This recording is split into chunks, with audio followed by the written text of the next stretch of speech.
On the evening of October 24, 2009, 58-year-old Kristie Marks, a successful professional and caring mother, set out from her home filled with hope. She was on her way to reconnect with her daughter, Taylor Marks, who was 20 years old. She had been adopted by Kristie years earlier. Earlier that day, Taylor had called Kristie, asking her to pick her up from her boyfriend Brian Smith's house. This request was a surprising sign of reconciliation after a difficult period between them. Around 7 p.m., Kristie arrived at Brian's house, located in Akron, Ohio, an area known for its high crime rates and general unease. Despite her concerns, Kristie parked her car, approached the door, and knocked. Taylor answered. Kristie, unable to hide her happiness, embraced her. There was no apparent tension between them. Shortly after, Brian joined them to help escort both women back to Kristie's car. To Kristie, everything felt normal, even though the neighborhood made her uneasy. As they were heading to the car, the situation turned dire. A man suddenly appeared behind them, wielding a knife. The attack was quick and brutal. Kristie was stabbed multiple times in the chest and face before she could defend herself and collapsed on the ground. Taylor screamed, hurried to call emergency services. In the recording of her call, she was heard pleading for help and explaining that her mother had been attacked. While she was on the phone with the dispatcher, Brian took the phone from her. He calmly provided their location and described what happened, stating that the attacker had fled, though his calm demeanor was unsettling given the violent situation. Paramedics arrived within minutes. Kristie was alive but in critical condition and was rushed to the hospital, where doctors worked hard to save her. Unfortunately, despite their efforts, Kristie Marks was pronounced dead shortly after arriving. The main cause of death was the multiple stab wounds inflicted with great force. At the crime scene, law enforcement noticed several discrepancies. Kristie's purse, which contained her belongings, cash, keys, and documents, was found untouched near where the attack occurred. This was unusual for a robbery. Additionally, a bloody knife, believed to be the weapon used, was found in nearby bushes. These discoveries raised doubts about the witnesses' accounts and hinted at potential deeper motives for the crime. The police started questioning everyone involved: Taylor, Brian, and Brian's friend, Troy Purdy II, who had been in the house during the attack. Their stories were inconsistent and contradictory. Taylor reported only seeing the silhouette of the attacker, describing someone in red sneakers and a flannel shirt. Brian claimed he tried to intervene and got injured during the struggle with the assailant, while Troy maintained he never left the house and saw nothing. Given their statements, investigators soon suspected that none of them were being truthful. Evidence from the crime scene, such as blood trails and the positioning of the weapon, indicated that the crime was staged. Authorities thought the attack was not random, it appeared to be well planned. During the first night of the investigation, detectives focused on one critical question: why was Kristie targeted, and which of the people present knew the truth about what happened? Taylor Marks was born on March 29, 1989. Her biological mother chose to place her into foster care right after her birth, leaving her under the care of the adoption system. Little is known about her biological family, except that Taylor has at least one older sibling, although she was the only one placed in foster care. This marked the start of a new chapter in her life, one that, despite its difficult beginnings, eventually brought her warmth and love. A few months later, Taylor joined the Marks family. Bruce and Kristie Marks, a couple who had always dreamed of having a child but were unable to conceive, felt she was destined to be part of their family the moment they first saw her. At that time, the Marks family was financially secure. Bruce worked in a senior role at a major telecommunications company, while Kristie efficiently managed their home life and family activities. They had a large, supportive extended family that included grandparents, aunts, uncles, and cousins who all loved, cared for Taylor. Bruce and Kristie were committed to her upbringing, providing her with a high-quality education at prestigious private schools, enrolling her in dance classes, and encouraging her involvement in various extracurricular activities. As a result, Taylor had access to opportunities that many of her peers did not. Taylor had a particularly strong bond with Bruce, who was seen by family friends as her hero, always fulfilling her wishes and offering unwavering support. In contrast, her relationship with Kristie was more challenging. Kristie was stricter and had higher expectations. While these differing parenting styles did not create major problems during Taylor's early years, tensions began to rise as she entered her teenage years. Kristie's increasing oversight and demands led to frequent conflicts between them, causing strain in their relationship. During this time, when Taylor was around 10 years old, Bruce and Kristie experienced marital problems, ultimately resulting in their divorce. Taylor reported that her parents' separation had a significant emotional impact on her. She felt that Kristie started directing her frustrations towards Taylor, worsening their relationship. A significant turning point in Taylor's life occurred in 2002 when she was only 13 years old. Her father, Bruce, unexpectedly passed away after falling into a diabetic coma. This loss was extremely painful for Taylor, as she not only lost her father but also her main source of emotional support. Shortly after Bruce's death, her grandfather, with whom she was very close, also passed away. These two losses deeply affected Taylor. Following Bruce's death, Kristie inherited a large estate, including a considerable amount of money. She decided to use part of this inheritance to buy a new home in Akron, Ohio, hoping that a change of environment would help them start anew. However, despite this move, Taylor's emotional well-being worsened. She became more isolated, struggled academically, and had increasing conflicts with Kristie. Kristie wanted to support her daughter, but her approach often felt too controlling. To make up for the loss of Bruce, she tried to provide Taylor with material comforts, going out of her way to give her everything she wanted and more. Despite this, their emotional bond continued to weaken. Kristie wished for Taylor to take responsibility, complete her education, and eventually continue the family legacy. However, Taylor was uninterested in these plans, instead dreaming of breaking free from what she perceived as imposed expectations. As Taylor entered her teenage years, her desire for independence conflicted with her mother's expectations, leading to increasing arguments that intensified over time. Taylor saw her mother as a constant source of pressure, and tensions rose each year. Concerned about her daughter's falling grades, Taylor's lack of focus in school, and apparent disregard for her future, Kristie attempted to enforce strict rules to guide Taylor in what she believed was the right path. Taylor perceived her mother's actions as a way to control her life, which made her want to rebel even more. Kristie's constant comments about Taylor's looks, clothing choices, and friends further strained their relationship. High school was especially tough for Taylor. Even with the privileges her mother provided, she started using them carelessly. Rather than concentrating on her studies, she chose to hang out with friends, ignoring Kristie's efforts to keep her disciplined. Although Kristie tried different approaches to guide her daughter, these attempts only pushed them further apart. In 2008, Taylor graduated from high school. A significant turning point occurred. Although Kristie offered financial support and opportunities for Taylor to attend any college, Taylor was not interested in furthering her education. Kristie encouraged her to at least give it a try, which led Taylor to enroll at a university in Akron. However, just a month into her first semester, she decided to drop out. This choice was devastating for Kristie, highlighting the growing divide between their visions for Taylor's future. When persuasion failed, Kristie opted for a more direct approach. She presented Taylor with an ultimatum: either find the job and support herself or move out of the house. This expectation aligned with American cultural norms, where young adults are urged to take responsibility for their lives as they reach adulthood. Unfortunately, Taylor interpreted her mother's words as harsh and threatening, escalating the conflict between them. The situation worsened in May 2009 when Taylor met Brian Smith, a 21-year-old known for his rebellious nature. Brian lived with his mother and sister in a low-income neighborhood. Taylor was attracted to him, viewing him as a way to break free from her mother's control. People who knew Brian warned that he had a bad temper and needed to dominate his relationships, but Taylor had no change of mind. Kristie disapproved of the relationship, worried about Brian's behavior and its potential impact on her daughter. She tried to stop Taylor from seeing him and even forbade him from visiting their home, but this only made Taylor more determined to pursue the relationship.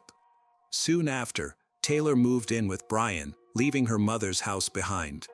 However, life with Brian was not as she had hoped. Initially, their relationship appeared promising, but it quickly became evident that Brian was controlling and aggressive. Taylor dealt with jealousy, control, and frequent bursts of anger from him. Even so, she refused to return home, seeing it as a sign of weakness. Concerned for Taylor's well-being, Kristie continued to support her by providing essential items and staying in touch, hoping that Taylor would come to realize her mistakes. The tension between Kristie and Taylor reached a peak when Kristie offered Taylor a chance to return home. She could come back if she either continued her education or found a job. To help her, Kristie also offered to provide a car, an apartment, and a job at her company. However, Taylor showed little interest in these options. Despite the challenges, her tumultuous relationship with Brian continued. Kristie hoped that, in time, Taylor would realize her mistakes and return home to take on more responsibilities. Sadly, this hope would never materialize. As the years passed, the rift in their relationship widened, leading to a tragic outcome. When Taylor moved in with Brian, she thought she was gaining the freedom she had long desired. However, this freedom quickly turned into a series of restrictions. Life with Brian was very different from what she had expected. He enforced strict rules and scrutinized every aspect of her life. Taylor, who was used to a certain degree of comfort and independence, found herself in a situation where she had to obey Brian's demands. Brian's control over Taylor grew increasingly extreme. He frequently checked her phone, read her text messages, and closely monitored where she went. Even her conversations with Kristie became a source of conflict. Brian persuaded Taylor that her mother was trying to manipulate her and limit her independence. His influence intensified the rift between Taylor and Kristie, who kept trying to stay in touch and maintain their communication. In Brian's home, Taylor felt completely isolated. He not only limited her social interactions but also manipulated her emotions, making her believe he was the only one who truly understood her. During arguments, Brian exhibited aggressive behavior, breaking things and making threats. After these outbursts, he demanded her total loyalty and constantly reminded her of how much she depended on him. The situation was made worse by Brian's family. His mother, Tammy, chose not to intervene, effectively supporting Brian's behavior. His younger sister also contributed to controlling Taylor by watching her closely when Brian was not around, creating an environment where Taylor's every action was monitored. Taylor's financial ties to her mother were another significant issue in her relationship with Brian.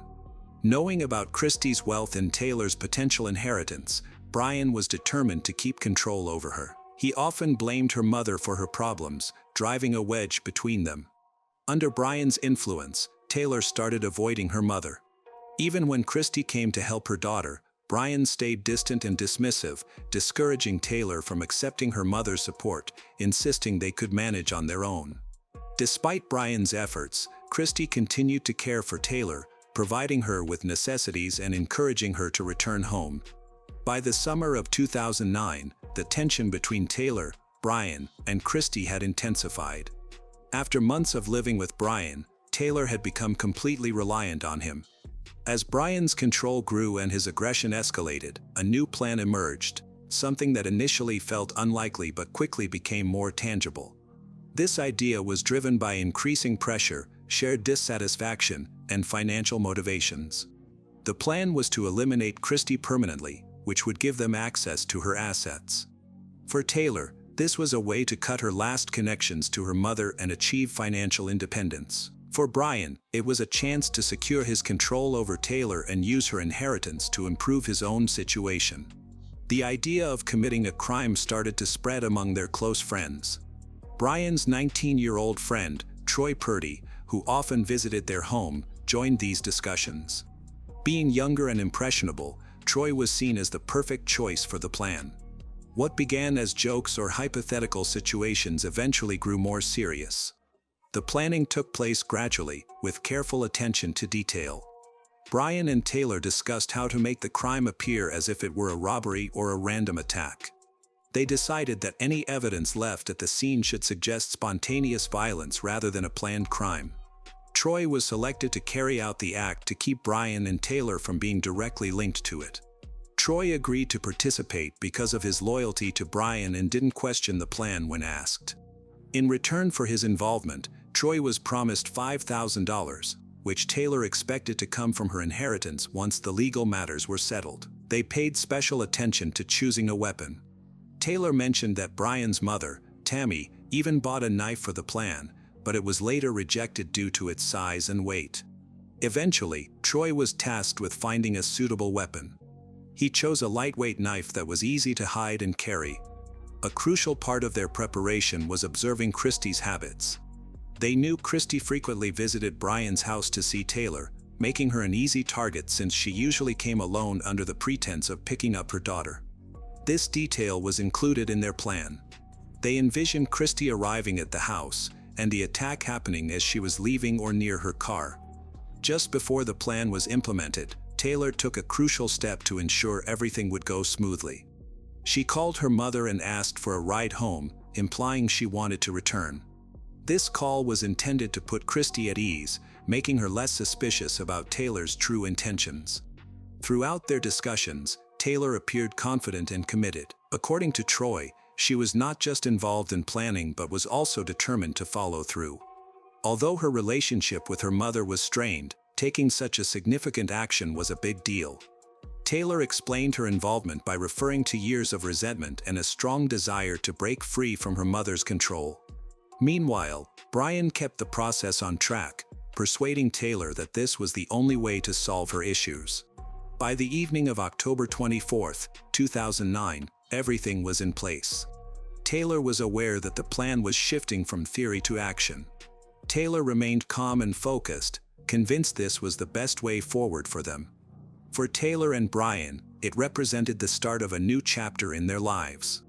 That day began as an ordinary day for Kristie Marks but ended in tragedy. That evening, Taylor called her mother to say she wanted to come home. For Kristie, this unexpected phone call brought joy after months of tension. She viewed it as a chance to reconnect with her daughter. Kristie quickly packed her things, got in her car, and drove to Brian's house, unaware that she was heading into a carefully orchestrated crime. Kristie arrived at around 7 p.m. and parked her car near the house. She walked to the front door, where Taylor welcomed her with a smile and a hug, signaling a potential reconciliation. Brian watched from a distance as they interacted, while Troy stayed inside to avoid raising any suspicion. As Kristie and Taylor walked toward the car, with Brian following closely behind, everything seemed normal. However, everything changed when they reached the car. Troy suddenly emerged from the house with a knife and attacked Kristie. She had no time to react as Troy stabbed her multiple times in the chest and face. The assault was quick and brutal, leaving Kristie unable to defend herself. She collapsed to the ground with over 10 stab wounds. This was not a robbery, it was a targeted attack intended to kill her. Taylor stood nearby, observing the attack unfold. Later, she claimed she didn't intervene because she was scared of Troy, but surveillance footage revealed that she showed no signs of panic or distress. Brian also did not intervene, insisting that his role was to protect the women, yet he took no action to stop Troy. After the attack, Taylor called emergency services, her voice tense as she urgently requested an ambulance. Brian then took over the call, acting as the coordinator. He calmly provided the dispatcher with details about their location and the type of assistance required. His unemotional tone raised suspicions among law enforcement officials who later listened to the call. Troy, the attacker, discarded the knife in a nearby bush and fled the scene. He later claimed that he had acted out of emotional distress, but evidence suggested his actions were premeditated. Following Kristie Marks's tragic death, the investigation started right away. Police arrived at the scene within minutes of the emergency call. They found evidence that raised immediate doubts: a knife hidden in the bushes, Kristie's purse untouched with all her belongings, and no signs of robbery. These details did not support the theory of a random attack. Investigators began by interviewing the main individuals involved: Taylor, Brian, and Troy. They were interviewed separately to avoid any possibility of collaboration. However, their stories did not match and raised suspicions as the police noticed inconsistencies in their statements. The crucial evidence was obtained from surveillance footage near the crime scene. The video showed Taylor and Brian standing close by while Troy attacked Kristie. Neither of them attempted to stop the assault. This footage became a pivotal element in the investigation. With this evidence, detectives brought the suspects back for additional questioning. Under the strain of the evidence presented, Troy was the first to confess. He stated that the attack was planned in advance, claimed that Taylor had orchestrated the scheme. Troy explained that she had approached him and Brian with the plan, assuring them of a financial reward from her expected inheritance after her mother's death. Troy admitted that his role was to carry out the attack while Brian was tasked with creating an alibi by making it look like a robbery. He also confessed to intentionally injuring Brian to strengthen the staged scenario's credibility. His admission completely contradicted Taylor's earlier assertion that the attack was random. When Brian heard about Troy's confession, he changed his story as well. He supported Troy's claim that Taylor had come up with the plan but denied being actively involved. Brian stated that while he didn't agree with the attack, he felt he couldn't stop Taylor and Troy. He also claimed he didn't know the full details of the plan until the last moment, which appeared to minimize his involvement. Faced with growing evidence and accusations, Taylor initially denied her participation. However, her account became more inconsistent over time. Investigators observed that she started contradicting herself, and her behavior indicated she was trying to conceal the truth.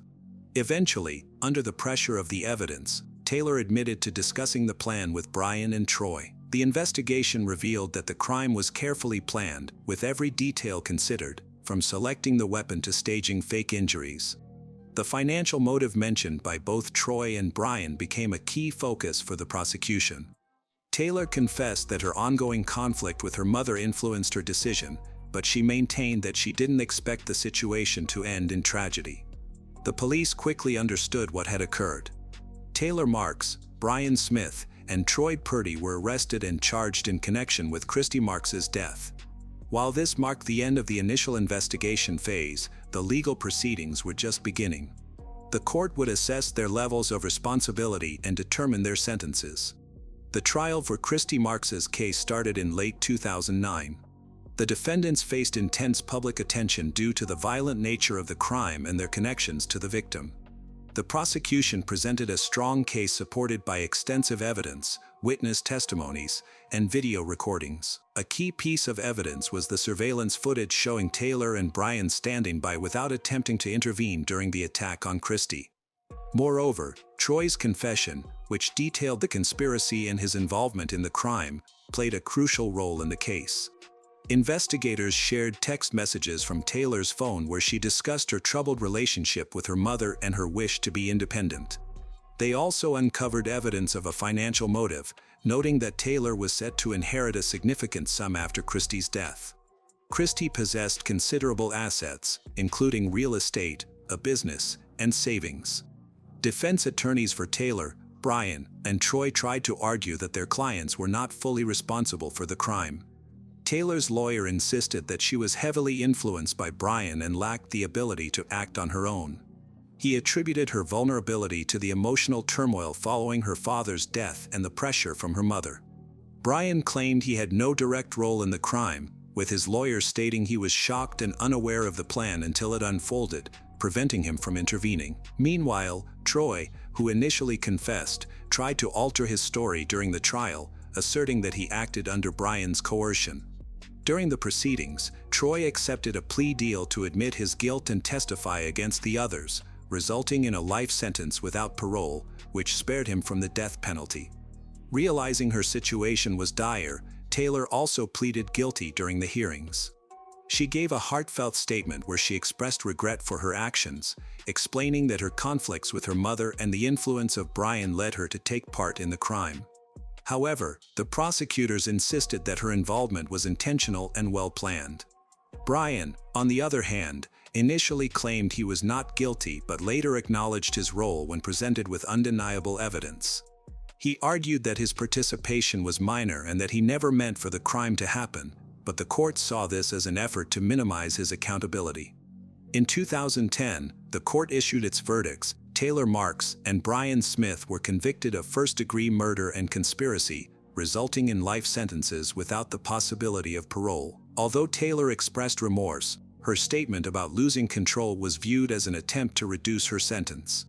Troy, under the terms of his plea deal, also received a life sentence. However, his subsequent behavior in prison became concerning when he was charged in 2015 for possessing a weapon, which raised concerns about his ability to rehabilitate. The sentencing had a profound impact on everyone involved in the tragedy. This situation serves as a stark reminder of how personal conflicts and impulsive choices can ruin even the strongest bonds. Taylor then was relocated to a women's correctional facility in Ohio. Throughout her early years in prison, she remained isolated, choosing to avoid interaction with the media and other inmates. In 2021, Taylor participated in a television interview regarding her case. During the interview, she acknowledged that her actions were serious but continued to justify them by discussing her conflicts with her mother and her emotional struggles. Although she had previously expressed remorse in court, Taylor reiterated her criticisms of her mother, calling her strict and unsupportive after her father's death. She also expressed a desire for her case to be reviewed, hoping for a chance at freedom.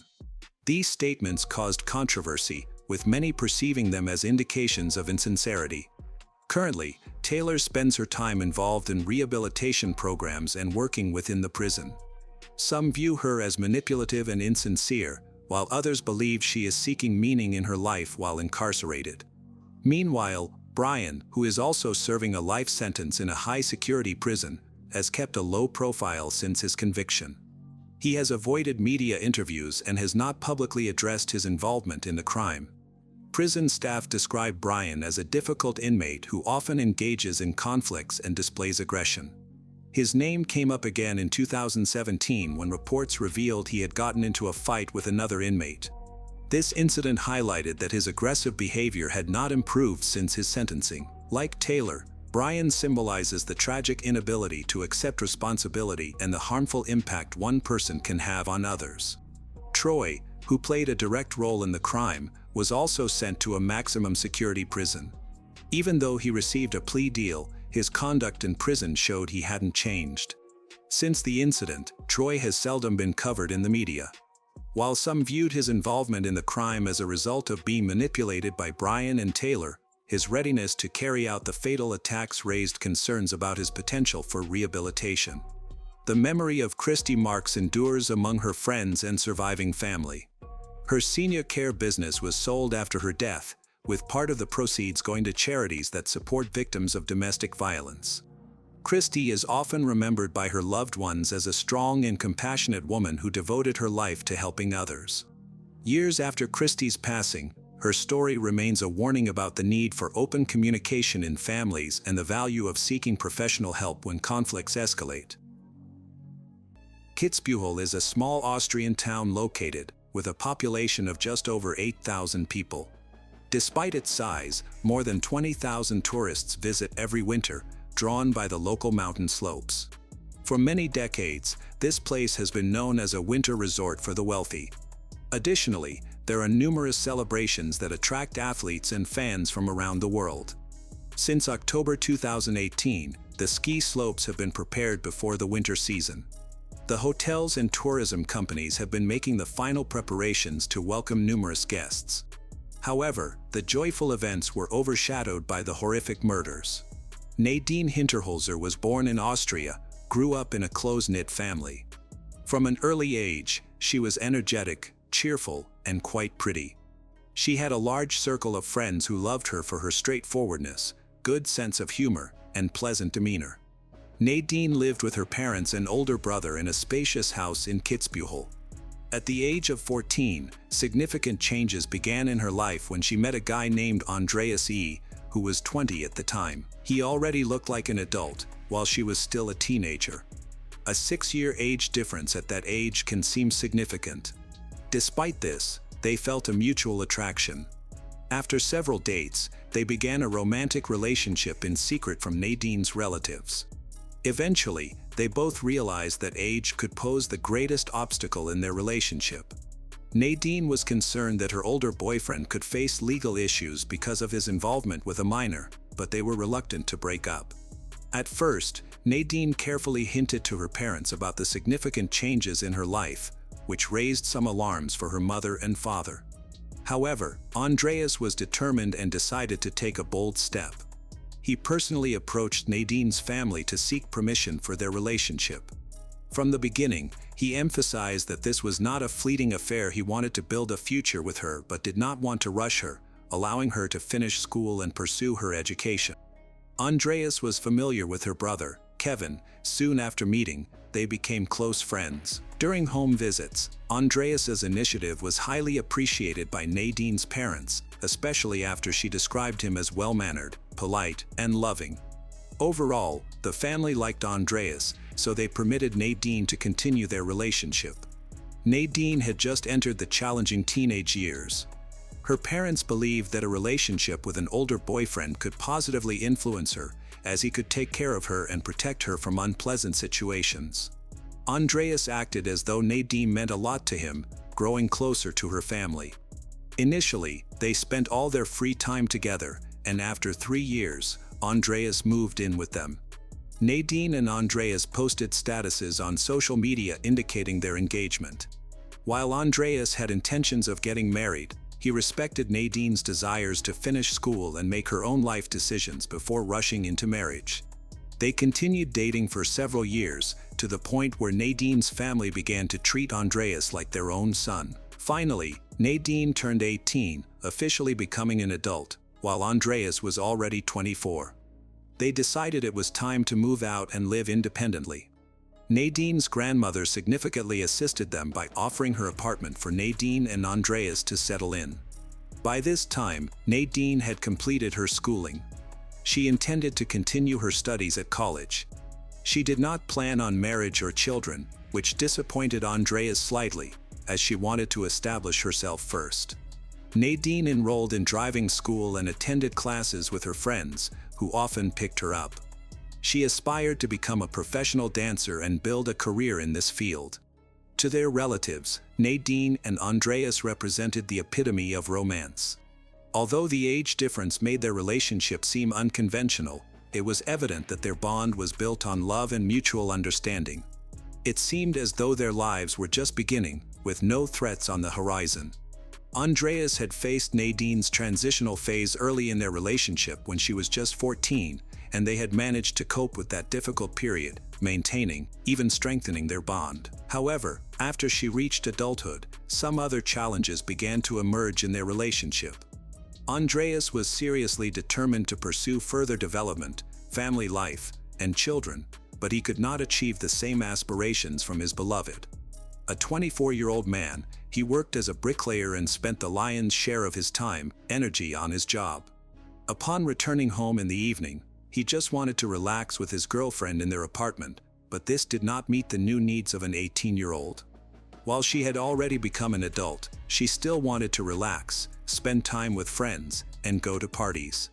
Previously, they had constantly gone out together, but now Andreas wanted to spend time at home in front of the TV, which was too boring for Nadine. Initially, she managed to persuade him to go for walks or spend time outside their home, but over time, this became nearly impossible.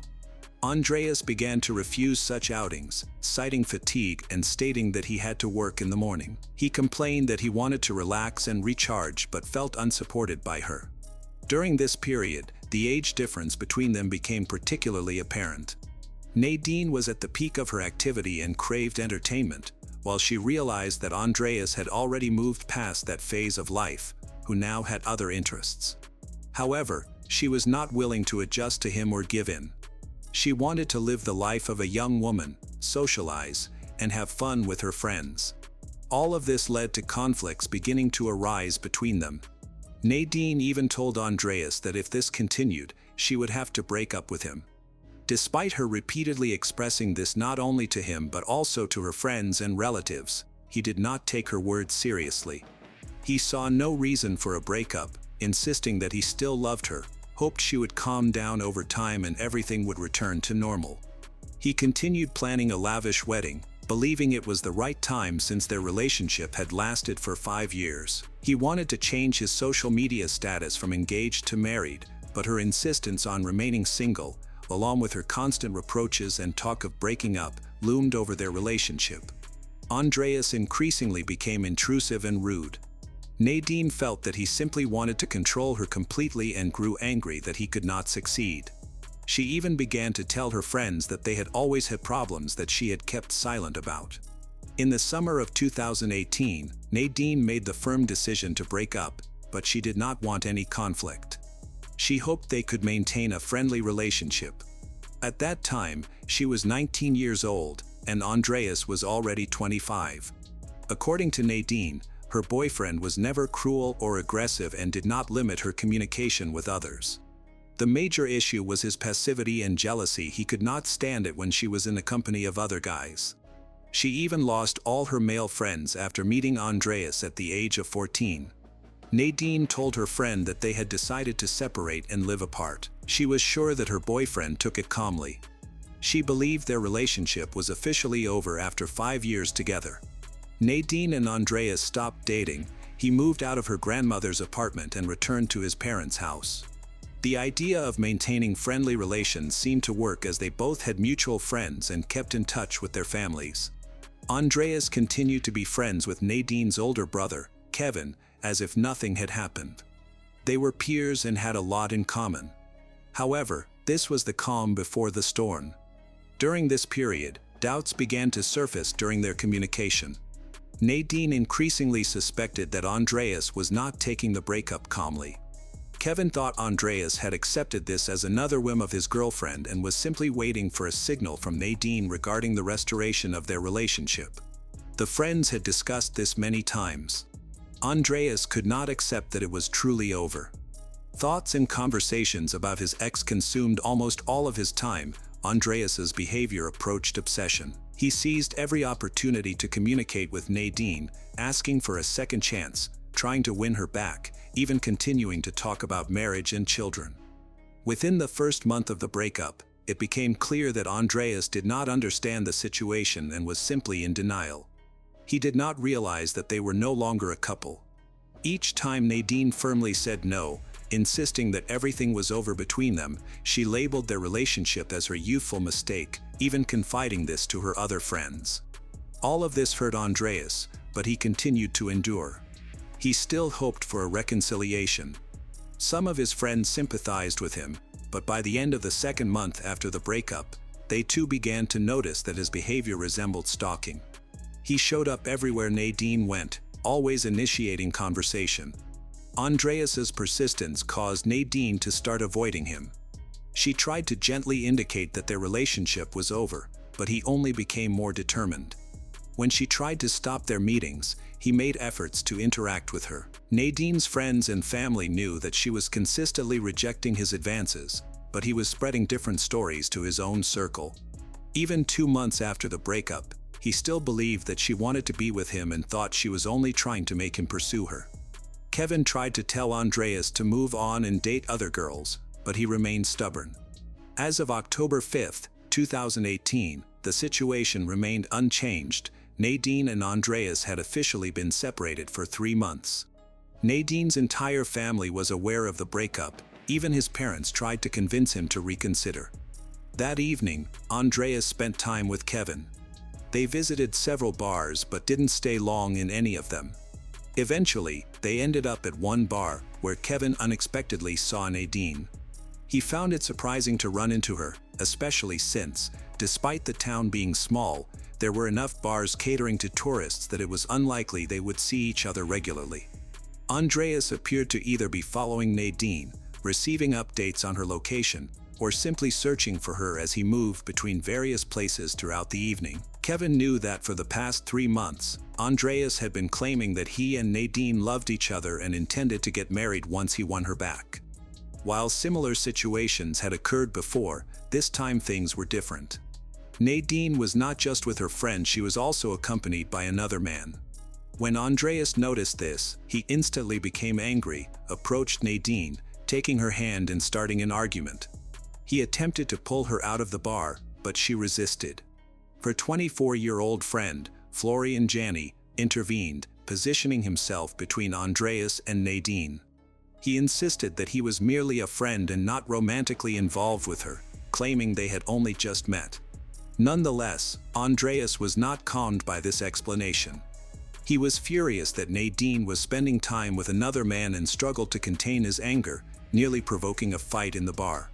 Nadine, Florian, and her brother worked hard to soothe him, prevented Andreas from asserting control over Nadine. After significant effort, they managed to calm him down, though he was still in tears. Feeling overwhelmed, Andreas chose to leave the bar, not wanting to remain in that environment. Kevin stayed behind with Nadine and Florian, worried about their safety. Andreas' outburst was alarming, and now Nadine felt genuinely concerned for her well-being. She didn't want to remain in the bar either, but feared that her ex might be waiting outside. After waiting to ensure Andreas had left, the entire group decided to walk Nadine home.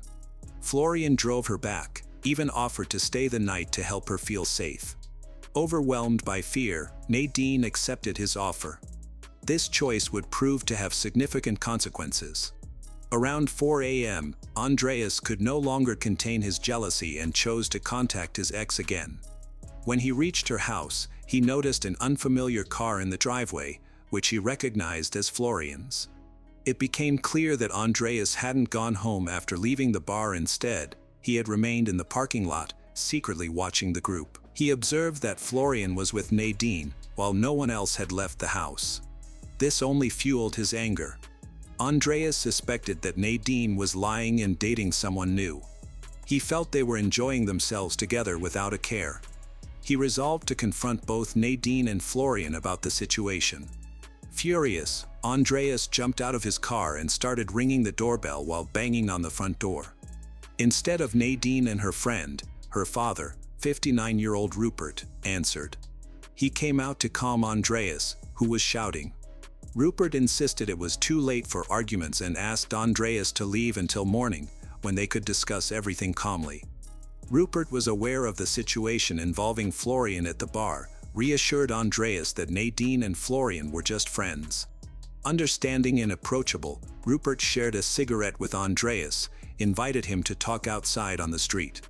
They had a conversation on various topics, as Rupert probably hoped this would soothe Andreas and persuade him to leave. Having known each other for several years, Andreas had become a valued member of Nadine's family.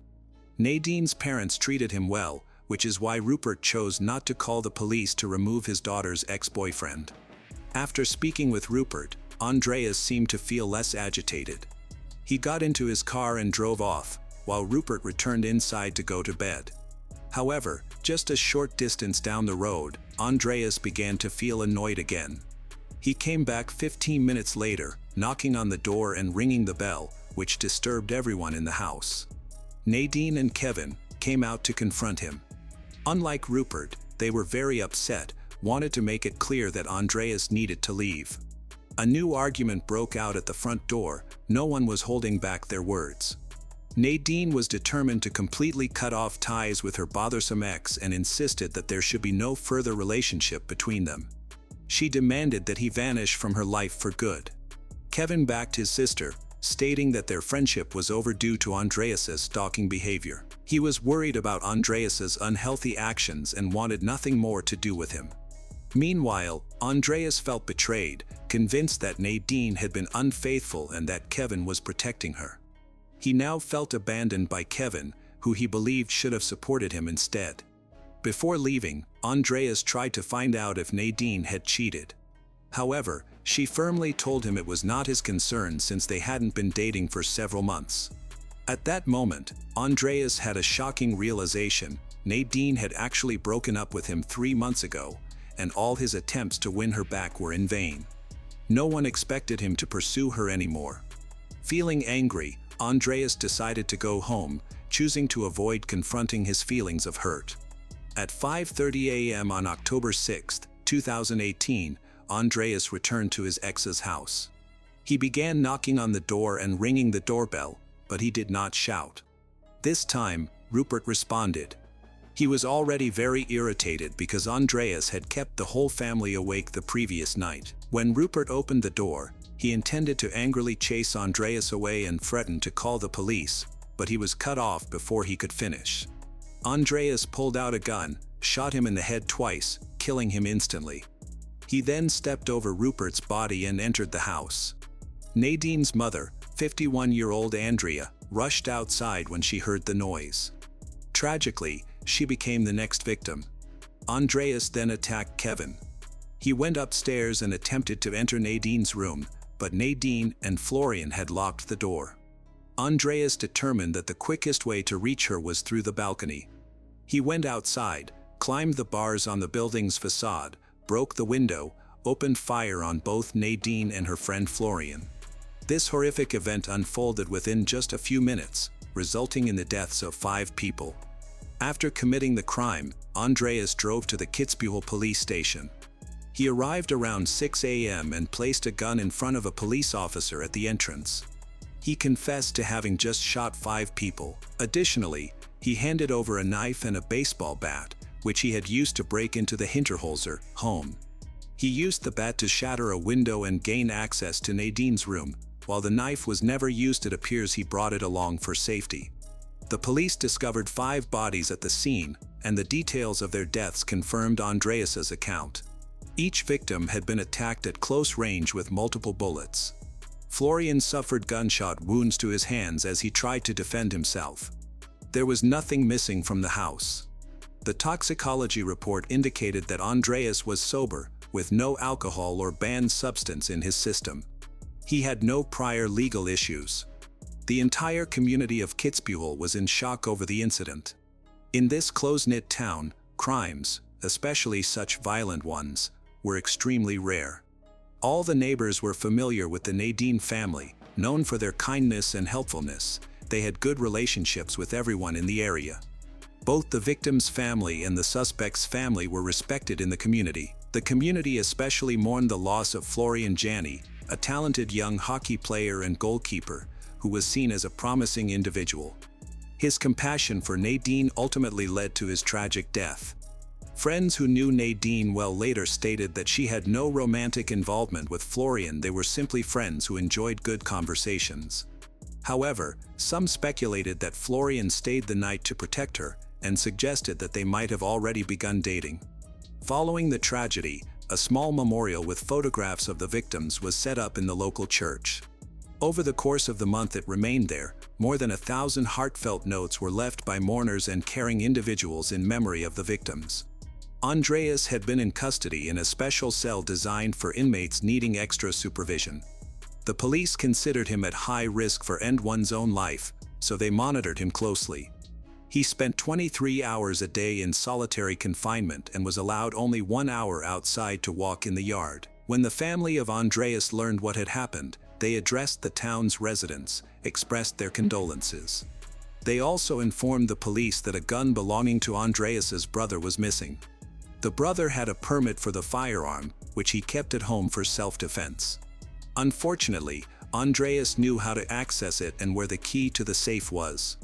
The gun's serial numbers matched, and Andreas confirmed that he had stolen the gun from the house.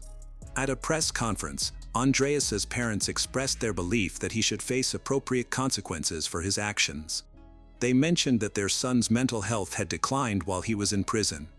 Despite widespread public anger, the family attempted to explain Andreas's behavior.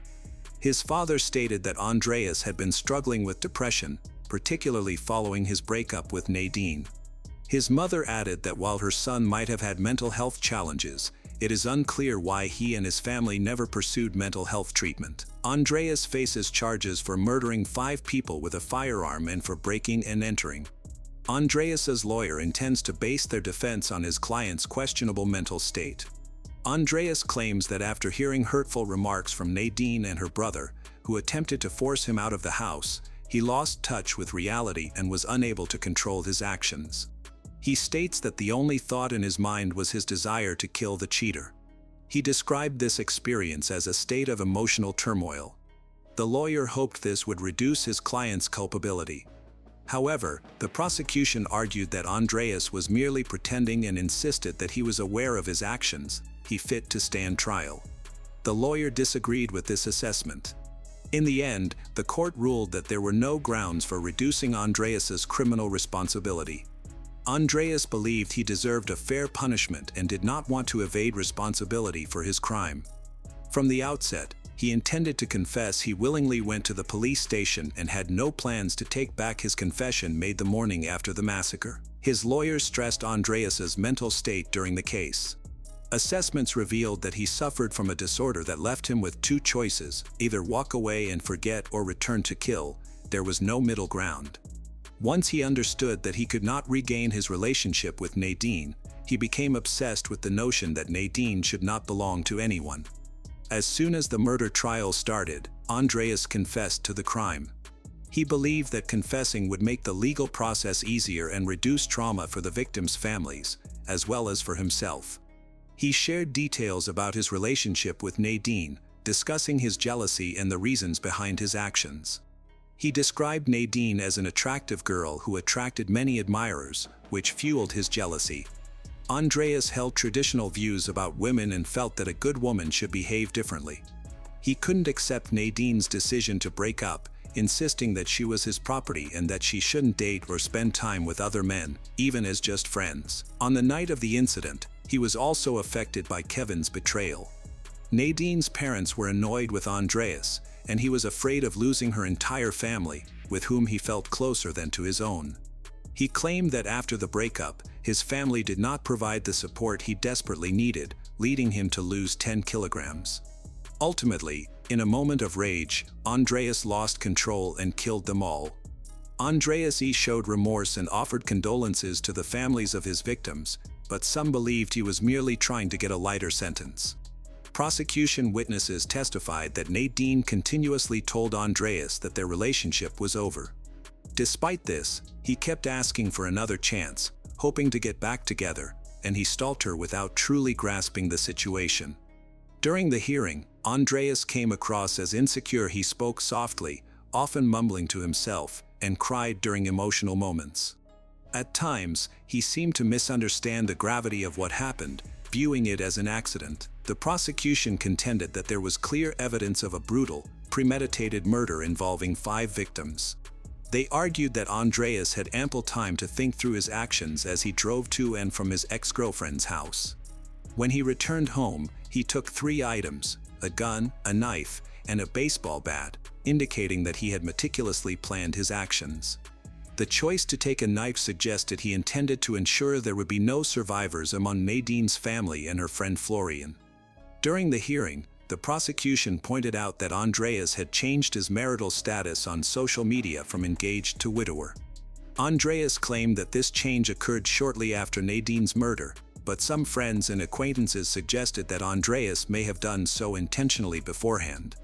Just a few months after their breakup, he started reacting more aggressively to Nadine's rejections.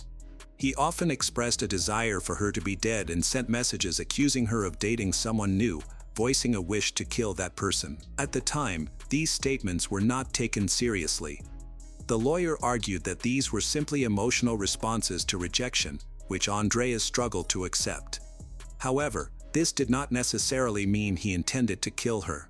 Nadine's friends mentioned that she had been feeling fearful of her ex lately and had been trying to avoid him as much as she could. She discovered that Andreas had been engaging in violent acts, such as beheading chickens with a machete and torturing cats. His actions appeared to be quite dangerous. During the trial, the defendant struggled to answer many questions, especially regarding why, in addition to Nadine, her friend Florian, brother Kevin, and her parents were killed. The lawyer argued that this showed Andreas lacked control over his actions and didn't fully grasp what was happening. However, the Austrian justice system made a definitive ruling: the murder of 5 people could not be seen as a mitigating factor. The idea that Andreas was insane was dismissed. By the end of the trial, he was found guilty and sentenced to life in prison. Nevertheless, this doesn't mean he will be incarcerated for life. In Austria, individuals with life sentences are often released after an average of 21 years. Furthermore, the lawyer vowed to continue advocating for his client's release and planned to file appeals. Many children enjoy attending summer camps, going on trips, or even traveling abroad. These experiences allow them to discover new places and broaden their understanding of the world. However, sometimes these adventures can take a dark turn, leading to serious situations. During the summer, Brittany in France is a beautiful destination and generally considered safe, attracting thousands of schoolchildren from various countries each year. The same was true in 1996. In mid-July, a group of students from Cornwall, England, arrived in France, including a girl named Caroline Dickinson. She was one of 40 children on the trip, accompanied by 5 teachers. At 13 years old, Caroline was an average student. This was her first trip to another European country. She was excited but felt a bit down about going without her friend, and her mother had asked the teacher to look out for her. Nevertheless, Caroline quickly connected with the other children and traveled with the group to a small village named Plain Fougars of Brittany. The trip organizers had arranged for the students' accommodation at a youth hostel. Plain Fougars had only a few shops and bars, with a population of just over 3,000 people. This small, quaint village excited Caroline, as it was her first time visiting such a cozy place. After moving into the hostel for foreign guests on July 18, 1996, Caroline enjoyed making new friends and quickly became close to a girl named Camilla. Unfortunately, they were assigned to different rooms. Camilla's room had 2 bunk beds, both of which were already occupied. Not wanting to go back to her own room, Caroline decided to bring her mattress into Camilla's room. She placed it on the floor between the 2 large beds and chose to spend the night there. Before going to sleep, Camilla and Caroline talked for a long time.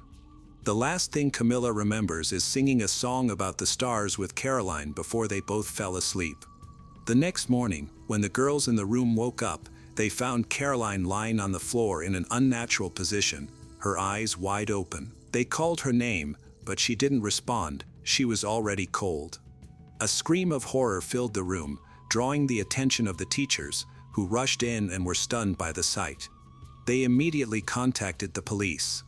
When the gendarmes arrived, they concluded that it was a murder, and the girl had died under horrific circumstances. The entire community of Plain Fougars was left in shock by the tragedy. The event was so traumatic that many found it hard to discuss. Caroline had been abused, and she died from asphyxia caused by a lump of cotton wool lodged deep in her throat, which led to her suffocation. Caroline was known for her diligence. She worked hard and excelled academically.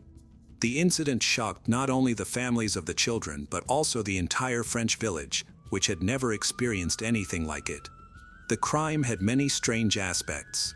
Most notably, it was hard to understand how the criminal could sneak into a room full of 5 sleeping children and kill one without waking the others. How did he manage to enter the dormitory without being seen by teachers or security?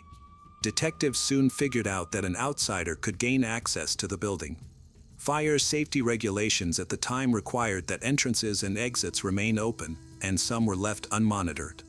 This meant that anyone could easily enter the building through these doors.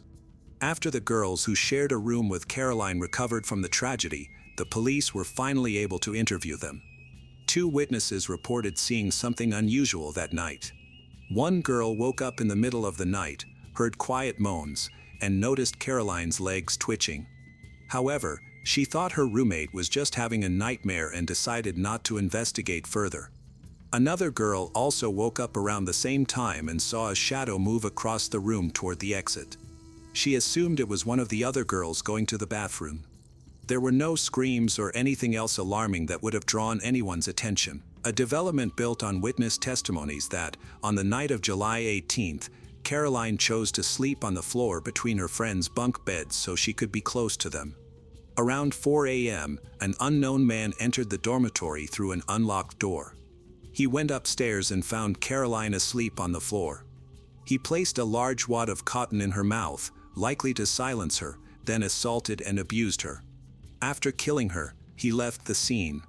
At that same time, one of the teachers was awakened by a suspicious noise and looked out the dormitory window. She saw a stranger riding away on a motorcycle but thought he was just passing by. After seeing the stranger, she checked the sleeping areas but didn't notice anything unusual. All the children appeared to be sleeping peacefully. She chose not to turn on the lights or wake anyone, believing there was no reason to do so, and returned to her bed.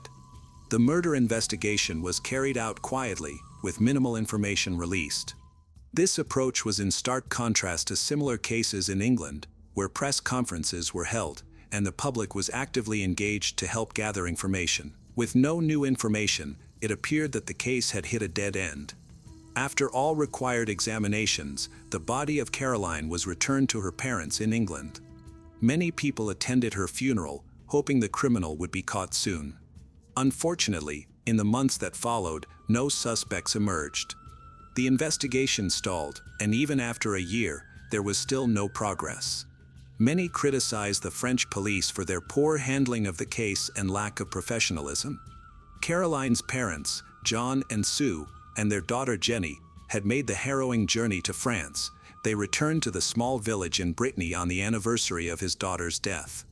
He was frustrated by the detectives' lack of communication and their failure to engage the public in the investigation. He made a public appeal for help, urging the local community to remember the tragic events surrounding the death of his 13-year-old daughter. John called on residents to share any information they might have about the case, hoping to find the person responsible. Caroline's father were astonished to find out that no fingerprints had been collected from the crime scene. In the early stages of the investigation, officers simply went door to talk to local residents. However, the lead detective refused to collect DNA samples from all the men in the village, even though the number of men was small. This refusal seemed unreasonable, especially given the specific nature of the killer's actions. John believed that the perpetrator lived nearby, was familiar with the area, and could easily come and go without being noticed. As John examined the French police procedures more closely, their frustration grew. In the end, he decided to reach out to the Ministry of Foreign Affairs to request pressure on the French authorities for a more comprehensive investigation. Thanks to the campaign he initiated, his request was approved in August 1997, which led to significant media pressure on the gendarmes. This situation even resulted in the dismissal of the detectives who were responsible for the initial investigation in France. The new lead detective quickly concentrated on the early mistakes made in the case. They chose to reassess the limited evidence and review most of the information. However, with over a year having passed since the murder, this task proved to be quite challenging. Key witnesses were interviewed again, and based on their statements, a new composite sketch of the suspected killer was created. All information was made public promptly to prevent the same mistakes from happening again. The court also approved the victim's parents' request for DNA testing of all the men in the town where their daughter was killed. This was the first mass DNA testing conducted in the history of forensic science in Britain. Caroline's father had previously believed that the attacker was a local resident, but the testing ultimately revealed no matches. Investigators were compelled to adopt new strategies and consider events beyond the village. During this process, a new detective uncovered a troubling link to an incident in the nearby village of St. Lenaire. On the night Caroline Dickinson was murdered, an unknown man had entered a youth hostel in St. Lenaire where students were staying. The intruder entered a room where 4 teenagers were sleeping but was quickly spotted. Lights were turned on, causing chaos that forced him to flee. Following a failed abuse attempt in a field, the suspect had allegedly traveled 25 kilometers in search of a new victim. Unfortunately, this crucial lead was overlooked during the initial investigation, as no one was harmed in this incident, resulting in very few details about the man. Detectives focused on the 4 witnesses from the youth hostel who had seen the likely assailant clearly in the light. Once located and interviewed, their insights helped refine a composite sketch of the suspect. As details about the mysterious abuser circulated across France, authorities alerted all youth hostels and dormitories about the situation.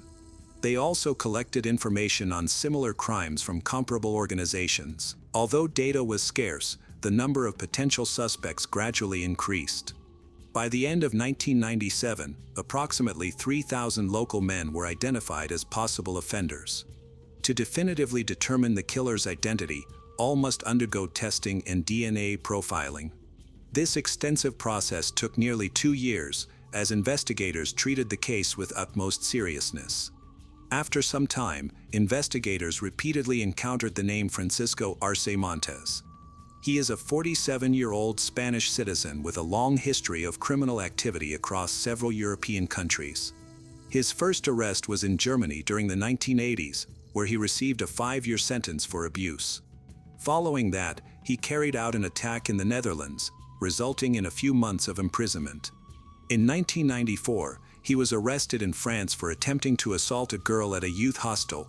His appearance matched the composite sketch created from witness descriptions. Upon examining his criminal history, detectives discovered at least 10 similar incidents across Europe, all involving the abuse of girls and teenagers in youth hostels. Unfortunately, tracking him down proved difficult since he was a migrant, continuously moving between countries and making it possible for him to be anywhere in Europe or beyond. By the end of the 1990s, Francisco had gained notoriety among law enforcement agencies throughout Europe. He emerged as the prime suspect among the various candidates. To focus solely on him and rule out the others, it was essential to apprehend Francisco and obtain a DNA sample from him. Meanwhile, testing continued, and gradually, the list of 3,000 suspects was narrowed down, eliminating individuals one by one. Francisco managed to evade capture so effectively that, at one point, even the victim's parents began to question if he would ever be found. In March, a group of Irish students went on vacation and stayed at a youth hostel near the beach. That evening, an unknown man entered one of their rooms, but 2 female students caught him. He insisted he had entered the wrong room by mistake and quickly left. Although the girls were worried about what had happened, they chose not to report the incident, assuming the man was simply confused because he was drunk. The next day, this man was seen in the same hostel. He was found in one of the rooms and acting suspiciously around 2 a.m. Shortly after, he left, claiming he had confused the rooms. 4 girls who witnessed this immediately called emergency services to report a break-in and an abuse. One of the girls stated that she had been abused while she slept. She provided her underwear for examination and consented to all necessary tests. The police caught the mysterious criminal after one of the Irish students recognized him the following day. The girl was in the room that was broken into yesterday and noticed the suspicious man walking around the pool as if nothing had happened.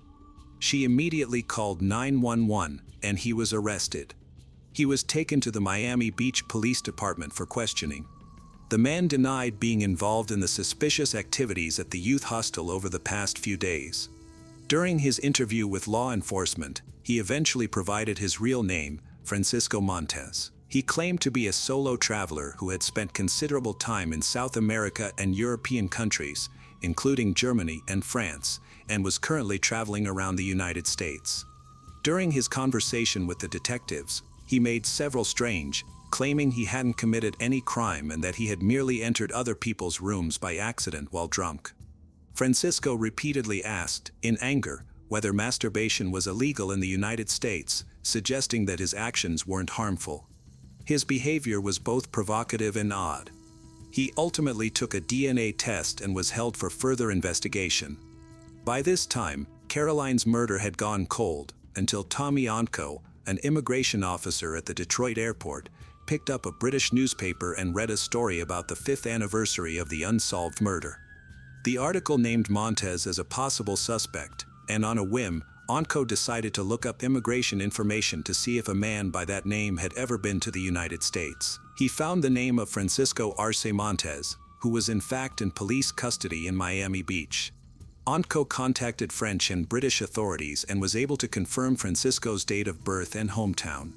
Meanwhile, Montes was arrested in Miami Beach for abusing an Irish tourist at a youth hostel. The crime was similar to the modus operandi in Caroline's case, with Montes being able to enter the girls' rooms without waking the victim or her roommate. Francisco was arrested by Sergeant, later Major, Angel Vasquez of the Miami Beach Police Department. Major Vasquez obtained a DNA sample from Montes, which matched the DNA from the male fluid at the Irish students' youth hostel. In addition, Major Vasquez linked Montes to 4 other similar incidents in Miami Beach. Combined with Onko's sources, investigators linked Francisco to Caroline's murder. Francisco's DNA was later matched to DNA from the Caroline Dickinson murder investigation.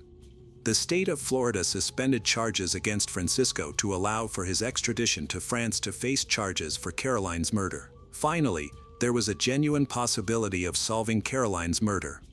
The major obstacle was the distance. At any moment, Francisco could be released on bail and vanish, traveling anywhere in the world. They began communicating with detectives in France through the former consul. Their concerns were finally alleviated when they received confirmation of Francisco's name and date of birth, which matched the information held by French authorities. It was discovered that Francisco had traveled around Europe before coming to the United States, where he was working as a truck driver. In March 2001, Francisco was arrested in Florida and identified as the main suspect in the murder of Caroline Dickinson, which occurred in France 5 years earlier. At this point, the young women who had been attacked in Miami recognized Francisco as the intruder who had broken into their dorm rooms, enabling the authorities to detain him. DNA from bodily fluids found on Caroline's body was sent to France for testing to confirm a match. This was a critical moment for European investigators and Caroline's parents. A few days later, the test results revealed an almost 100% match. Francisco Montes was extradited from the United States to France after 6 months, and it took another 2 years for him to confess to his crimes. He admitted to abusing a 13-year-old girl in France but claimed that Caroline Dickinson's death was accidental. Francisco argued that he had a mental illness, which he believed made him unaccountable for his actions. However, his attempt to avoid punishment due to insanity was unsuccessful. Experts concluded he was sane and capable of standing trial following several assessments. During the trial, he rarely spoke, mostly in Spanish, and appeared calm, showing no remorse for his actions. He was required to testify, and Francisco explained in French how the murder occurred. He stated that the defendant had traveled from Rennes to Plainfaughers with plans to return to England, where he was residing at the time. After getting lost, he sought a place to stay for the night and found the only building in the small village with its lights on, a youth hostel. He entered at night and saw that everyone was asleep. He began to check the rooms and noticed Caroline sleeping on the floor, whom he viewed as an easy target. Francisco approached her, covered her mouth with his hand, and then assaulted her. He ended up abusing her and accidentally killed her with a piece of cotton wool that suffocated her. Panicked, he fled the scene. During the trial, Francisco asked the victim's parents for forgiveness, acknowledging he knew the Dickinson family will never forgive him. The parents of Caroline, who were divorced at the time, along with their youngest daughter, attended the trial and provided testimony. They described their daughter as an innocent girl who wanted to explore the world and travel to different countries. This trip was a step towards fulfilling her dream. The parents had allowed Caroline to go on the trip without any concerns, believing that France was a safe place and that she would be supervised by her teachers. Caroline and her classmates were scheduled to visit various interesting sites. No one could have predicted the tragic outcome of this journey. Had they known, they would never have permitted their daughter to go. They did not forgive the criminal. During the trial, details about the defendant's life were uncovered. His mental health issues began in his teenage years when he started showing symptoms of obsessive-compulsive disorder. He was fixated on cleanliness, using a handkerchief to open doors and turn on lights, avoiding touching anything with his bare hands, meticulously washing everything with mineral water and soap multiple times. At the age of 20, Francisco started experiencing difficulties. After his friends learned about this, they sent him to a psychiatrist, who diagnosed him with depression and progressive schizophrenia. In the mid-1970s, he left Spain and traveled across Europe. He lived a transient lifestyle, working as a waiter, hotel doorman, or driver, but primarily relied on money from his father. An acquaintance noted that Francisco was very familiar with all the youth hostels in Europe and often sought the company of girls, particularly those aged 11 to 12, considering anyone over 20 to be too old for him. His friend also recalled a chilling admission from Francisco, where he expressed that he saw nothing wrong with killing a person. At one point, he had a girlfriend whom he physically abused. She bore him a son but eventually left him due to the violence. Afterward, he went on another trip where he continued to assault and abuse women. On June 14, 2004, following a 3-week trial, Francisco Arce Montes was found guilty of murdering and abusing Caroline Dickinson. He was sentenced to 30 years in prison. The victim's parents felt a sense of relief, believing that their 8 years of waiting for justice and their activism had led to the conviction of their daughter's murderer. However, the situation did not end there. After 20 years, he filed an appeal but later withdrew it. Everyone was shocked by the long list of offenses, which took around 10 minutes to read. Over the 20 years before receiving a life sentence, he committed 4 abuses in Germany. South American authorities also believe he abused at least a dozen women within their borders, in addition to attacking many others. Additionally, there was one attempted abuse in France before Caroline's death. It's evident that the true extent of his crimes could have been much larger, but the trial only considered officially recorded cases where victims had reported to the police.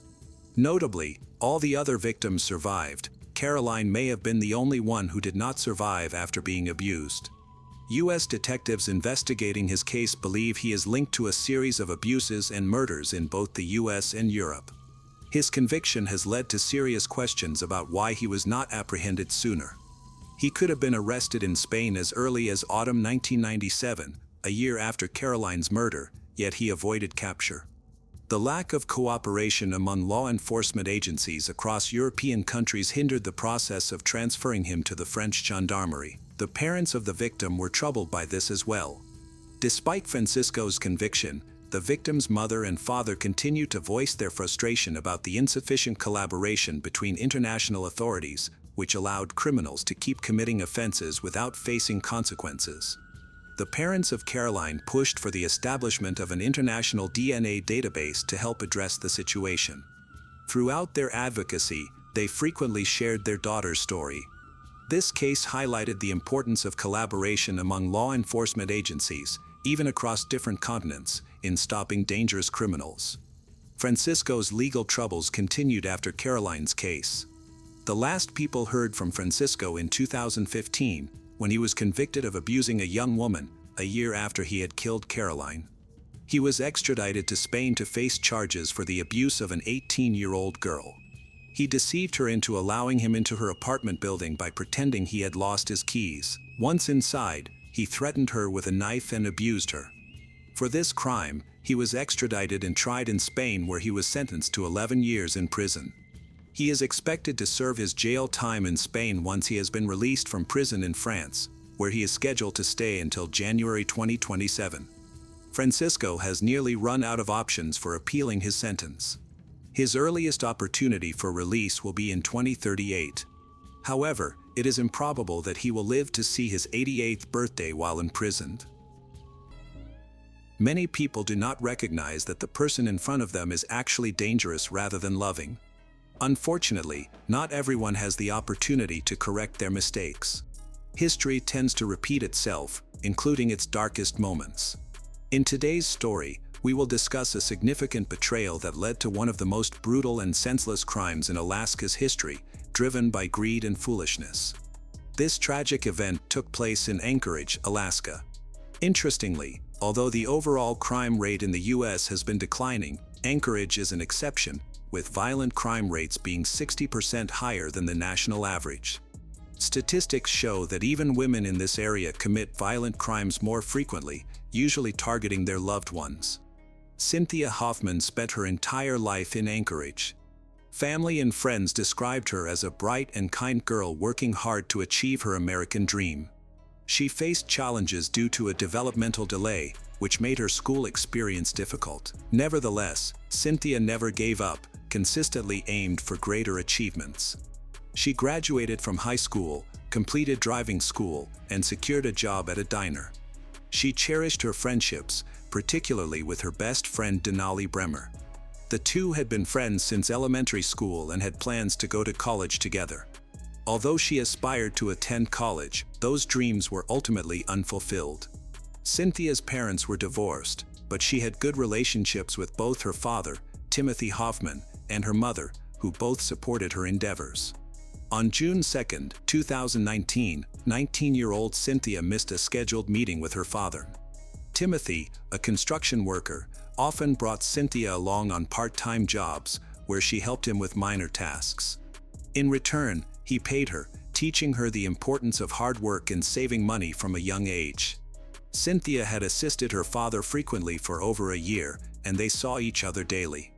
On that particular day, she was expected to meet him after school. Her father had promised to pay her for past work when he was short on cash, so she was excited to go because it meant she would get paid double. She also mentioned that she needed money for a party that weekend. Cynthia texted her father to let him know she was at the park for a meeting and promised to return in about an hour. Timothy waited for her, but she never came back. He tried calling her phone and sending her messages, but she didn't respond. He thought it was possible she was just out with friends and lost track of time, so he hesitated to call the police. However, none of his messages were read, and his calls went unanswered throughout the day. Concerned about his daughter and her unexplained absence, he decided to contact the authorities. When Timothy arrived at the police station, he reported Cynthia as missing. The police took the case seriously and quickly began their investigation. They organized search teams, brought in volunteers. Timothy joined the search right away, driving around the city and asking people if they had seen his daughter. He showed them her photo, but despite his efforts all day, he couldn't find any useful information. From the beginning, he had a nagging feeling that something was wrong. Cynthia's behavior was unusual. She had never been gone for this long before, and she didn't have any mental health issues or a tendency to run away. She was naive, needed guidance. There had been no family conflicts or signs that she wanted to leave. In the days that followed, Timothy began to lose hope for a positive outcome.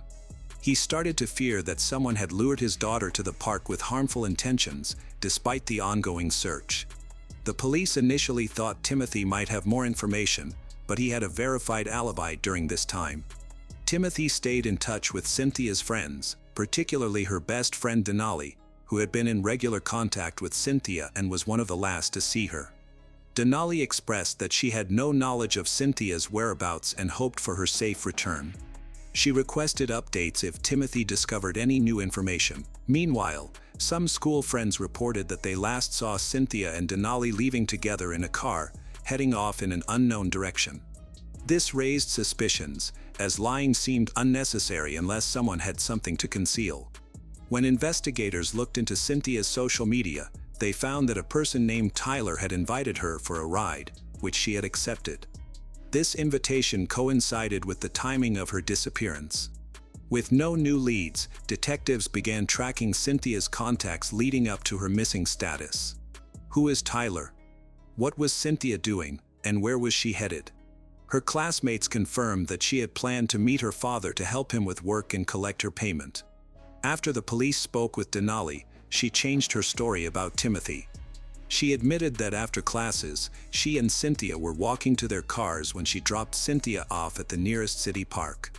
Following that, Cynthia sent her father a message updating him on her whereabouts and promised to see him later. However, after those messages, Cynthia's phone went silent. The search efforts then shifted from the city streets to the dense underbrush of the park. On June 4, 2019, just 2 days after her missing, Cynthia Hoffman was discovered dead. The 19-year-old's body was found on the banks of the Eklutna River, a popular tourist spot. Her hands were tied behind her back, and her mouth was taped shut. The cause of death was a gunshot wound to the head, inflicted from behind. Sadly, the concerns of her loving father were realized. Around the same time, Denali's mother went to the police station to report that Denali and her friend might know where Cynthia had gone and could be connected to the case.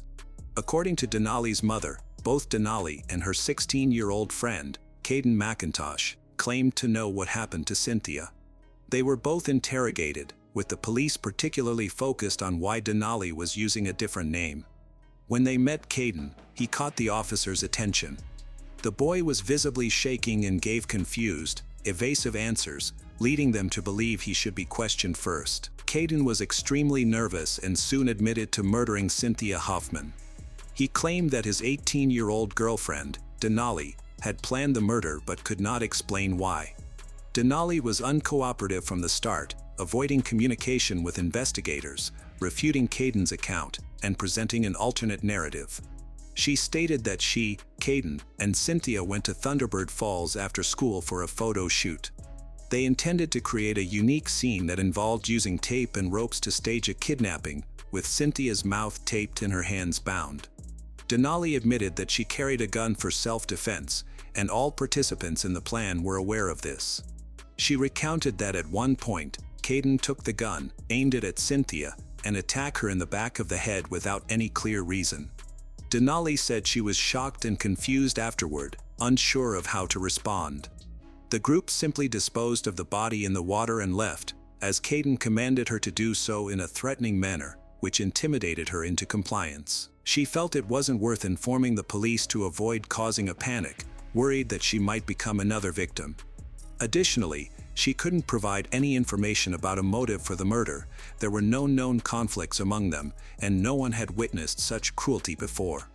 As a result of the statements, Caden McIntosh was charged with murdering Cynthia Hoffman. Criminologists examined the crime scene, and forensic experts conducted an autopsy. This led to the collection of enough evidence to reconstruct the events of June 2nd.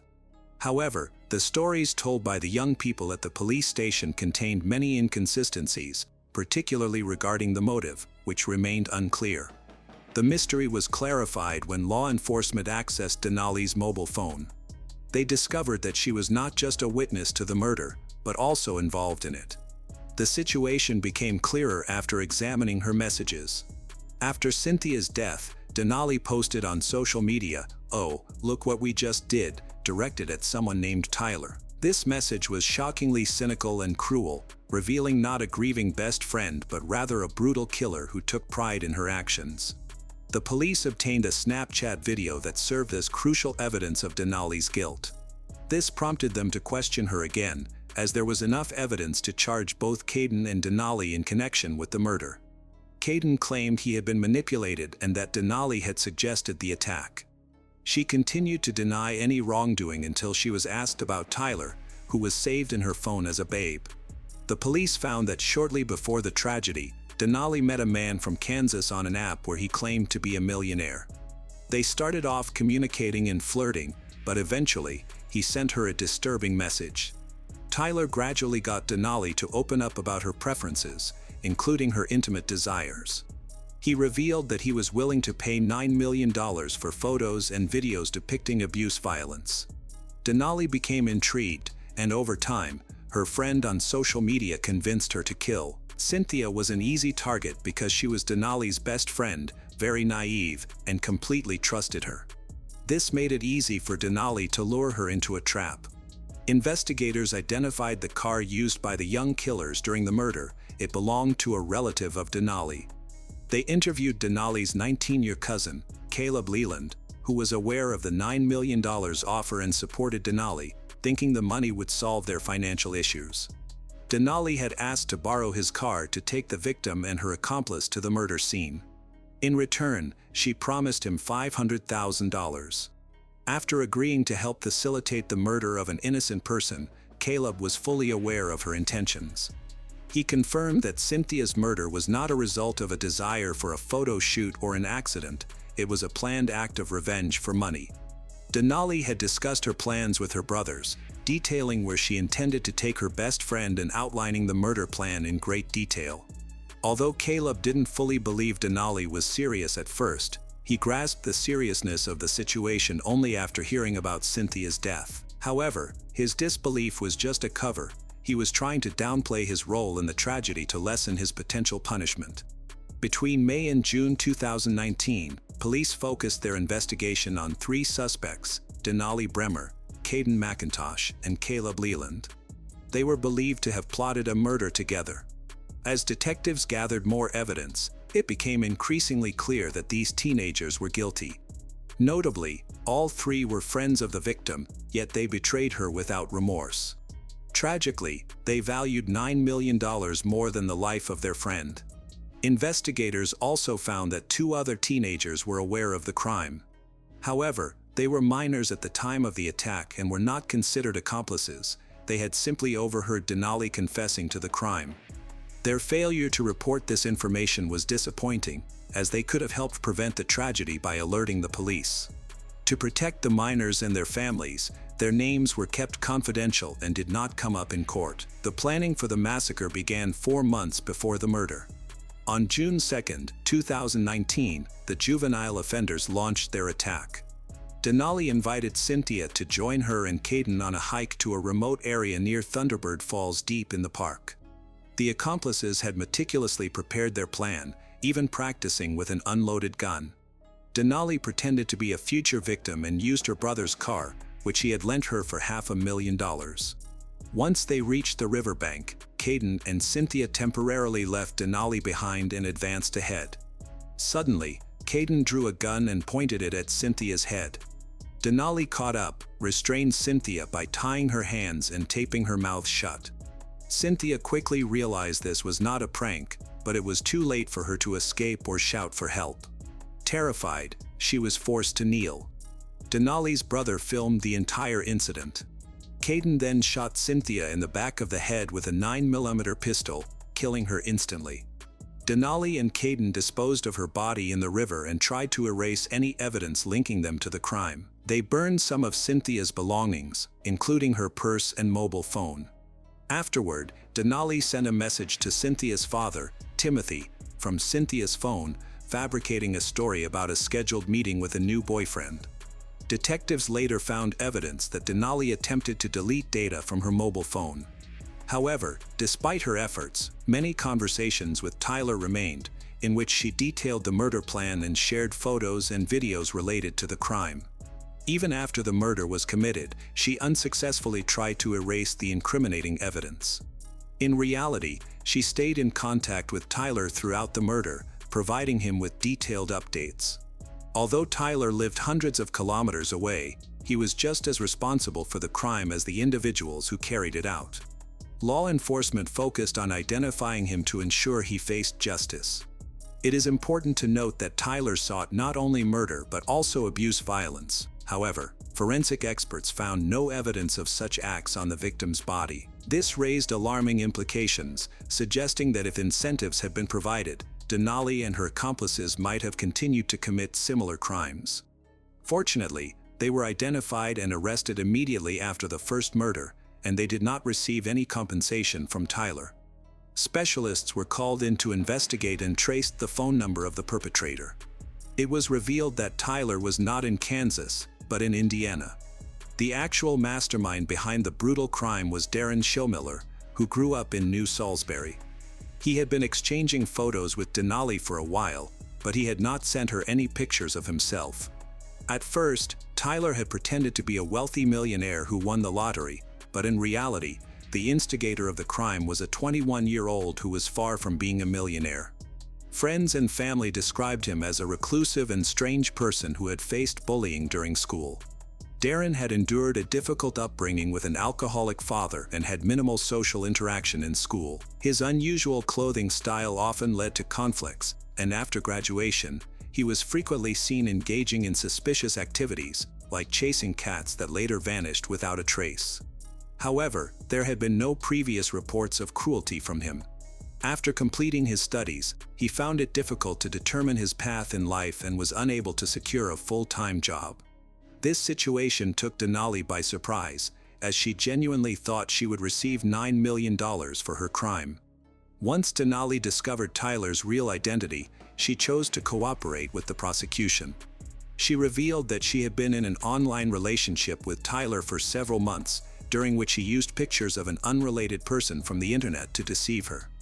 This manipulation led her to be misled by the future killer.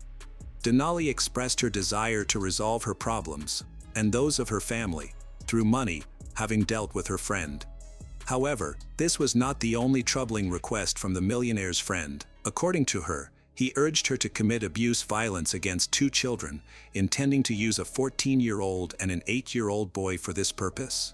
They were meant to suffer and die in pain, enduring torture, abuse. Fortunately, this horrific plan never came to fruition. When the police arrived at Darren's door, he was taken aback and promptly confessed to everything.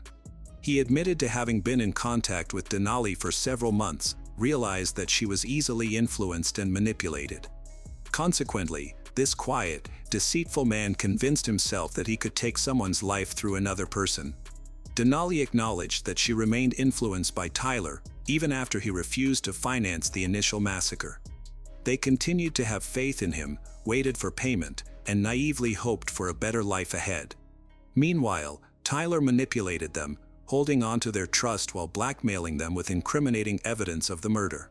He then demanded more killings and continued his threats. Fortunately, law enforcement apprehended the entire gang before further harm could be done. The prosecutor's office charged all those involved in the massacre with conspiracy and premeditated murder. The two youngest participants, whose identities were never revealed, were also accused of being complicit because they hid the murderers' identities. They never even informed her parents, despite having the chance to potentially save her. The crime that occurred in Alaska gained significant media attention, sparking public outrage. Journalists were eager for a sensational story, which created challenges for the victim's family. The relatives of the young offenders also faced severe repercussions, including numerous threats and genuine fears for their safety. Cynthia's family mourned her loss, lamenting that her trusting nature and vulnerability, stemming from her developmental delays, ultimately led to her suffering. With the same level of intelligence as a 12-year-old, she believes she is surrounded by trustworthy individuals. Many people who knew Darren spoke to the media and the police about him. Several of his classmates described him as a strange teenager who was withdrawn and struggled to fit in. It was not surprising that he grew into a cruel internet troll with violent intentions. Detectives discovered a significant amount of incriminating material on his computer, including numerous files of child abuse, which led to additional charges against him. He also showed a disturbing desire for cruelty and torture. Evidence revealed that Denali was not the first victim of this liar. He used various social networks and messaging apps to create fake accounts, deceiving teenagers and even children. Initially, his actions were limited to obtaining obscene images, but feeling untouchable, he escalated his behavior. Over several years, he lured dozens of girls and women into his traps. Some of the victims, from whom he extorted obscene photos, testified in court. Once he received the first image, he began to blackmail them for more. Fortunately, many prior victims managed to escape Darren's grasp, partly due to police threats.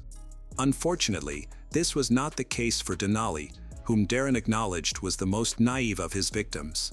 Denali and his accomplices were involved in one of the most serious crimes in Alaskan history, the brutal murder of Cynthia Hoffman. This tragic event highlighted themes of betrayal, greed, and folly. Cynthia fell victim to an online manipulator, failing to verify his identity, and ultimately led 4 others into the murder. The case remained confidential, but the lives of everyone involved were forever altered. In February 2023, Denali Bremer, 23, pleaded guilty to first-degree murder after charges of conspiracy to commit murder, solicitation to commit murder, tampering with evidence, and second-degree murder were dismissed. Nearly a year later, her sentencing will take place over 3 days in January and February 2024. The 99-year sentence is the maximum the court is allowed to impose, according to a press release from the Alaska Department of Justice. Caleb Leland, who provided the car for the crime, pleaded guilty to second-degree murder in November 2023 and was sentenced to 30 years in prison in August 2024. On May 17, 2024, Caden McIntosh, 21, pleaded guilty to the murder of Cynthia. Anchorage Superior Court Judge Andrew Peterson accepted Caden's guilty plea to 1 count of second-degree murder. All other counts were dismissed as part of the agreement. The court will decide Caden's sentence at a sentencing hearing. The agreement between the parties allows the court to sentence Caden to a prison term of 30 to 85 years. Sentencing is scheduled to begin on November 14, 2024, before Judge Peterson and is expected to last 2 days. Caden is currently in the custody of the Alaska Department of Corrections and is no longer eligible for release under the terms of his release.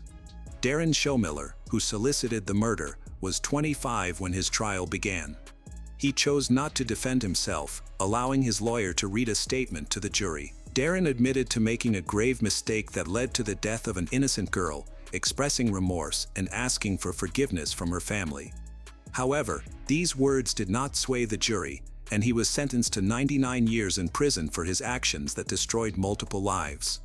Every year on the anniversary of Cynthia's death, her father organizes a motorcycle ride to celebrate. Timothy Hoffman, 58, was among those attending the event on June 2, 2024, when friends and family gathered to remember Cynthia. However, he lost control of his motorcycle and died in the accident. The Jansen family appeared to be a loving and supportive unit, like many other families. However, one day, everything changed dramatically. An unexpected event occurred in their home. This incident triggered a chain of events that devastated the family and shocked those around them. Law enforcement, friends, neighbors all sought to understand how this seemingly perfect family could unravel what actually happened behind closed doors. In the dense forests of British Columbia, Randy Jansen led an ordinary life in a small town called Langley. Known for its brick storefronts and cozy coffee shops, Langley was viewed as a peaceful haven. Randy experienced years of hard work and unfulfilled dreams that often brought him unhappiness. From a young age, Randy had a strong bond with his father, who worked at a local lumber mill. His father taught him the skills of woodworking. After graduating high school, Randy followed in his father's footsteps by securing a job at the same mill. The job was tough, requiring long hours and significant physical effort, but Randy was used to hard work. In Langley, the lumber mill was seen as a vital part of the local economy and way of life. For more than 10 years, he committed himself to the challenging routine of processing wood and transporting logs. Although the work was repetitive and tiring, it provided him with stability. Each day might have seemed the same, but Randy found meaning in the rhythm of his work and his role in the community. The lumber mill represented stability in Randy's life, while music served as his escape, a way for him to express emotions he often found difficult to put into words. Since childhood, music had been important to him. Over time, playing guitar and singing shifted from being just a hobby to a crucial outlet for his feelings. Randy often performed at a local bar in Langley, where residents gathered to relax after their long workdays and enjoy live music. On stage, he transformed from his usually quiet self into an engaging and energetic performer, captivating his audience. The townspeople appreciated his heartfelt performances, which were filled with authenticity and passion. At a local bar one ordinary evening, Randy met Laurel, a woman who would profoundly impact his life. Laurel, 6 years older than Randy, worked as a bartender and often watched his performances from behind the bar. She was confident, charismatic, well loved by the patrons for her ability to create a welcoming atmosphere and her friendly demeanor. What began as casual chats about music and life quickly developed into a deeper bond. Their mutual love for music and shared aspirations brought them closer. Laurel played the piano and, although her life had taken a different path, she had always dreamed of pursuing a professional music career. This common dream, paired with genuine interest in each other, soon evolved into something much more significant. Life at the lumber mill went on as usual for Randy, but everything changed with Laurel's presence. Their relationship grew stronger as they started planning their future together. Although Langley felt familiar and comfortable, it began to seem too small for the aspirations they had. They dreamed of a life where music could be more than just a pastime. They wanted it to be the core of their future. Randy's days at the mill, his nights performing at the bar, and his evenings with Laurel filled him with a sense of purpose, love. He hoped for what lay ahead. Randy and Laurel frequently looked back on their wedding day in 1990. It was a modest ceremony with just their closest friends and family, creating a warm and intimate setting. The event featured live music, including a special song that Randy sang for Laurel, marking the start of their loving journey together. A few years later, their daughter Emily was born. She quickly became the center of their family. Randy often expressed how Emily was the best thing that ever happened to him. Anyone who knew them could see the deep love he had for her. Emily was only 8 years old when her life changed drastically. She started suffering from severe headaches that were so painful she could no longer participate in her music activities. From a young age, Emily had a natural talent for singing, which amazed her parents and earned her awards in competitions. She was living a lively life, taking vocal lessons and dreaming of becoming a singer. Her parents, encouraged by her success, did everything possible to support her dreams. Initially, Randy and Laurel struggled to understand their daughter's condition. They visited multiple doctors and underwent numerous medical tests, but none provided clear answers, leaving them confused. Emily had to leave school and start home-based learning because the bright lights and loud noises in classrooms worsened her severe headaches. Her room turned into a dim sanctuary where she spent most of her time. Randy and Laurel took turns caring for her, trying their best to alleviate her pain and offer comfort during her difficult times. After thorough medical evaluations, the doctors diagnosed Emily with migraines. This news deeply affected her entire family. The medications they prescribed provided only slight relief, easing her pain a little but never completely stopping the headaches. The music she previously cherished, which brought her so much happiness, was now unattainable. Once a vibrant and energetic young woman, Emily began to withdraw, spending most of her time in silence, darkness. Randy and Laurel were determined to find a solution for their daughter's condition. They explored numerous treatments, consulted many specialists, and looked into alternative therapies, but nothing provided the lasting relief they had been hoping for. The medical outlook was bleak. Migraines are often chronic, and many people suffer from them for life. Statistics revealed that around 53% of migraine sufferers cannot drive because of their symptoms, 30% find it difficult to finish their education, and 34% encounter issues in maintaining employment. Although these figures indicated that Emily's situation was relatively common, they offered little comfort to her parents, as they witnessed her once vibrant spirit fade. Randy went through a really tough time during these years. Music, which had once been his escape, now reminded him painfully that Emily could no longer share in the joy it brought her. Playing guitar in the evenings felt empty without her voice alongside him, and performing at the local bar, which used to be a source of joy for him, no longer felt fulfilling. He began to spend more time at home to support Emily as much as he could. However, as her condition worsened, both Randy and Laurel felt increasingly powerless. Their vibrant daughter, who was once full of life and determination, now isolated herself in her room, avoiding the world and its noise. Randy continued to work, but his thoughts were constantly with Emily. Each morning, he hoped to find a way to relieve her suffering. By the time Emily turned 18, her condition had worsened significantly. Her migraine episodes became more frequent and intense, sometimes lasting for several days. This constant pain made it difficult for her to study and maintain friendships. Despite these obstacles, Emily remained determined. She enrolled in the Fine Arts program at the University of British Columbia, aspiring to become an opera singer. For Emily, going to university was not just about academics. It was an opportunity to regain a sense of normalcy and pursue the life she had always dreamed of. Despite feeling physically exhausted and experiencing frequent pain, Emily committed herself to staying active. She took vocal lessons, learned music theory, studied art history and literature. She also participated in student events and concerts whenever possible.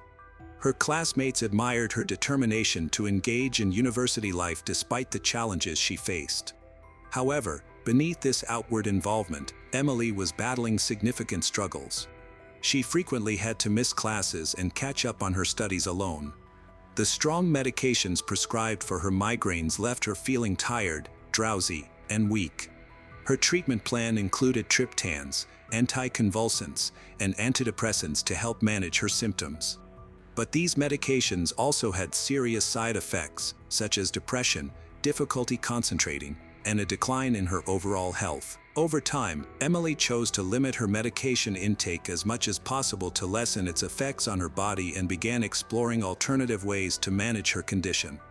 Emily focused on meditation and breathing exercises, used cold compresses on her head, and stayed away from bright lights, strong smells, and loud noises.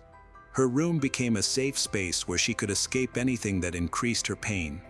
During her worst migraine episodes, she would sometimes stay in complete darkness for entire days, while her parents took turns caring for her and doing their best to alleviate her discomfort. Despite these challenges, Emily worked hard to maintain a sense of normal life. She kept in touch with her friends, even though she couldn't see them as frequently as before. Sometimes, she had to cancel plans at the last moment due to sudden migraine attacks. However, her friends remained supportive, visiting her at home and spending time with her to ensure she didn't feel alone. Despite her challenges, Emily remained committed to the things she loved. Her desire to return to music and live a fulfilling life never faltered, even as the journey became increasingly difficult. On May 7, 2015, Randy shocked everyone in his life with a Facebook post. He revealed some unimaginable actions he had taken in the prior 10 days. He started the post by expressing his love for his daughter, Emily, whom he described as an exceptional daughter, talented, intelligent, and kind. Emily brought immense joy to their family, filling their home with laughter and always willing to assist others, even while facing her own struggles.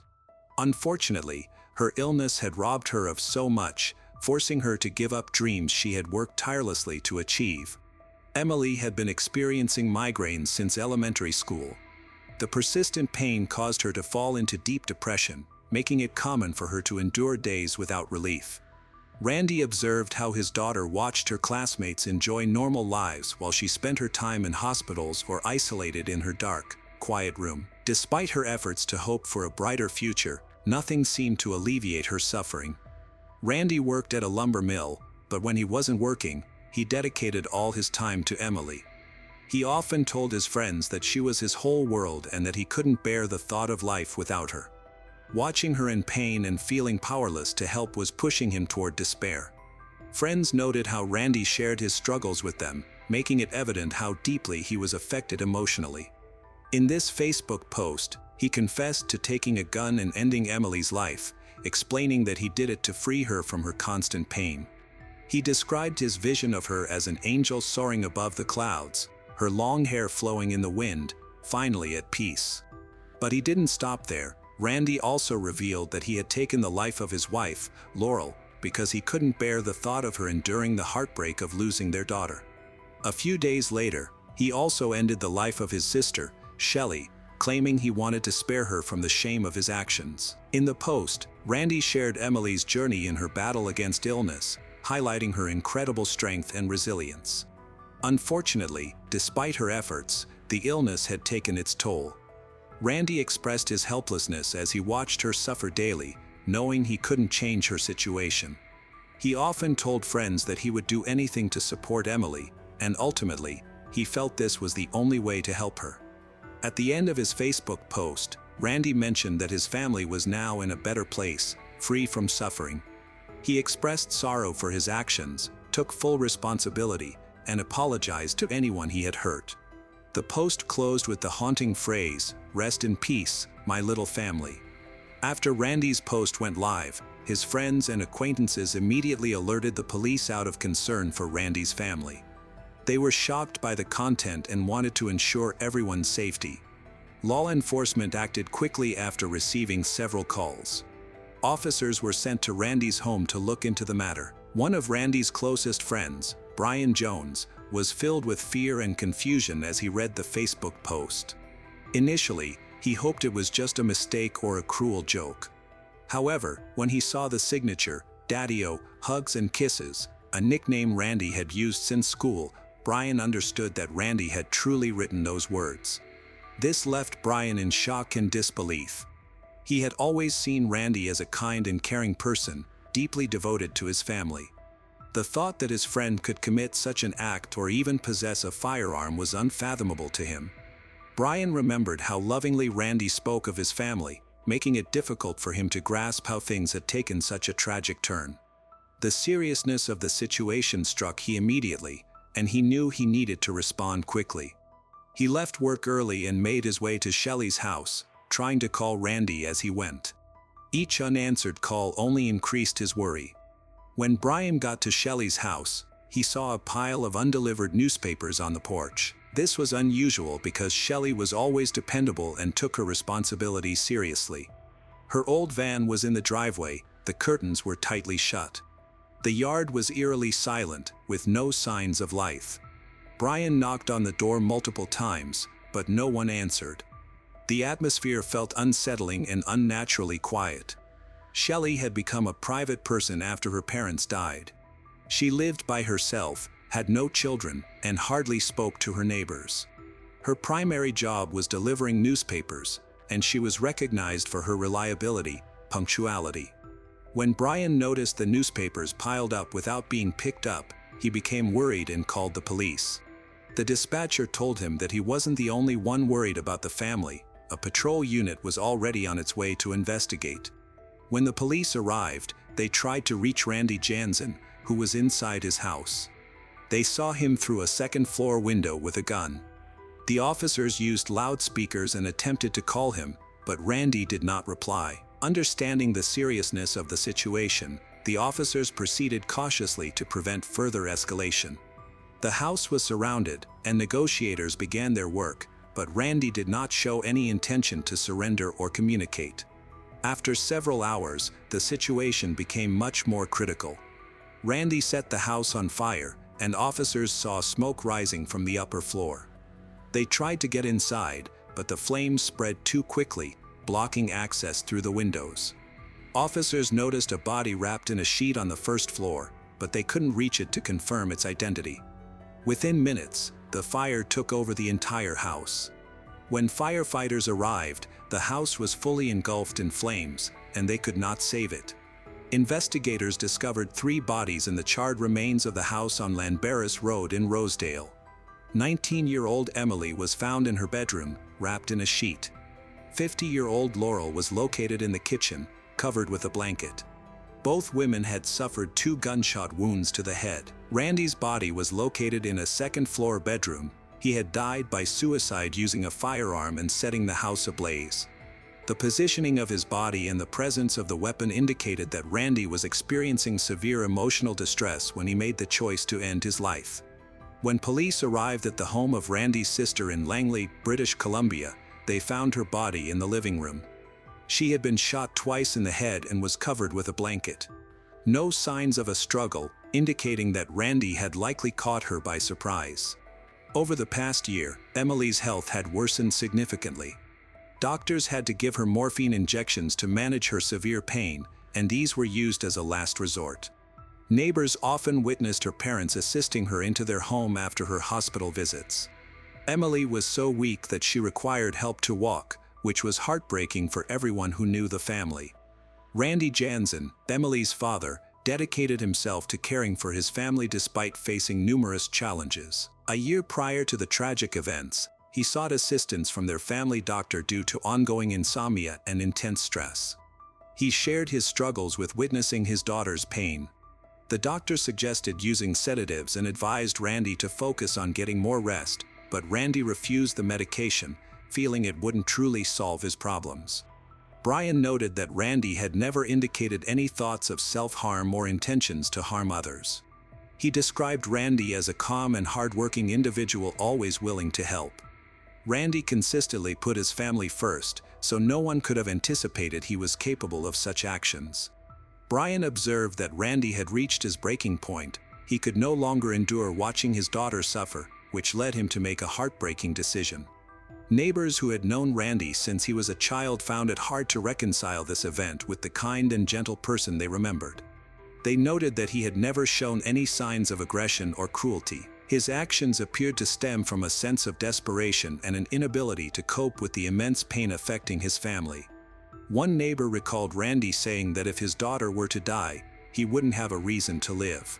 Emily's last tweet, posted just 4 days before the tragedy, stated, "I complain about the pain, but at least I'm here to feel it. I thank God for the chance to live." In Emily's Twitter account, she wrote, "For the first time in 2 years, I've gone 12 hours without pain. I'm so tired of hurting, but I need to keep going." Her resilience was clear, despite the immense challenges she faced. This message expressed her determination to cherish life despite the significant suffering she faced.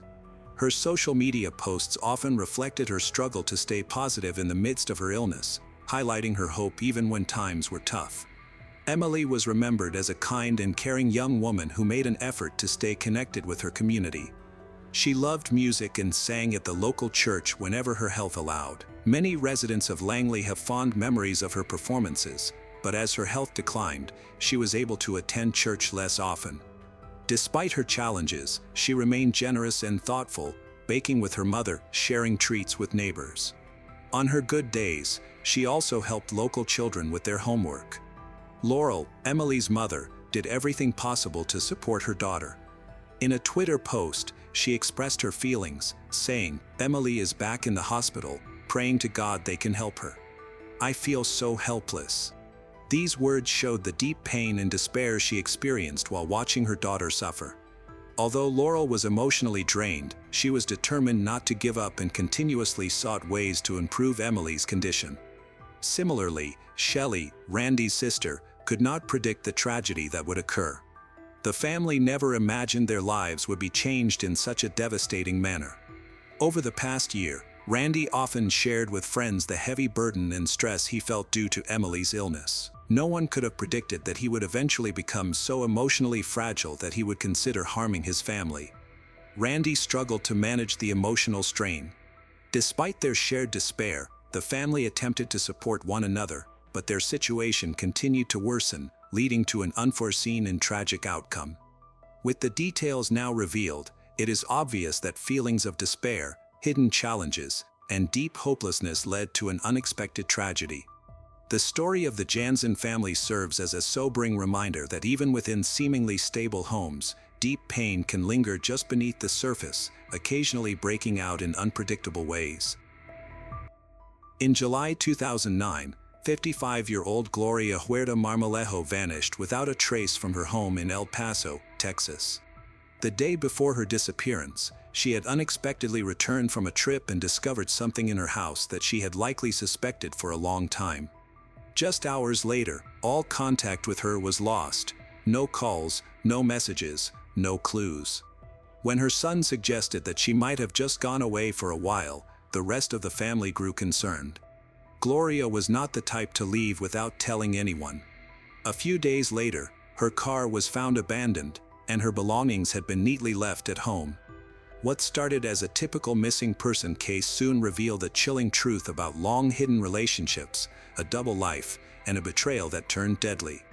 El Paso is located in the far western part of Texas, right on the border with Mexico. It's known for its mix of cultures, its tense border atmosphere, and its higher crime rates.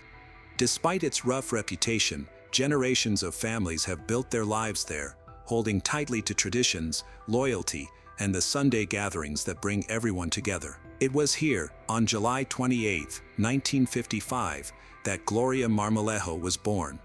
She grew up in a large, close-knit family of Mexican heritage, where support, family ties, and deep loyalty were passed down through the years. In the early 1970s, Gloria met Armando Marmolejo.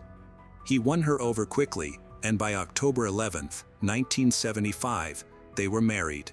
Gloria poured her heart into the relationship, never allowing anyone to speak poorly about her husband and always ready to stand by his side. They had 2 sons, Manny first, then David a few years later. At first, their family life seemed like a model of stability, a house, sons, holidays, and day-to-day life together. However, after David was born, Armando took a job that supposedly required constant travel. He was home less and less until he seemed to disappear entirely. No one really knew what he was doing or where he was going. His business trips were shrouded in secrecy, even relatives were left in the dark. By the time David turned about 6, their father was rarely around. In April 1995, Gloria made the divorce official. Armando moved to a different state, cut off contact with Manny and David. Gloria didn't let this break her spirit.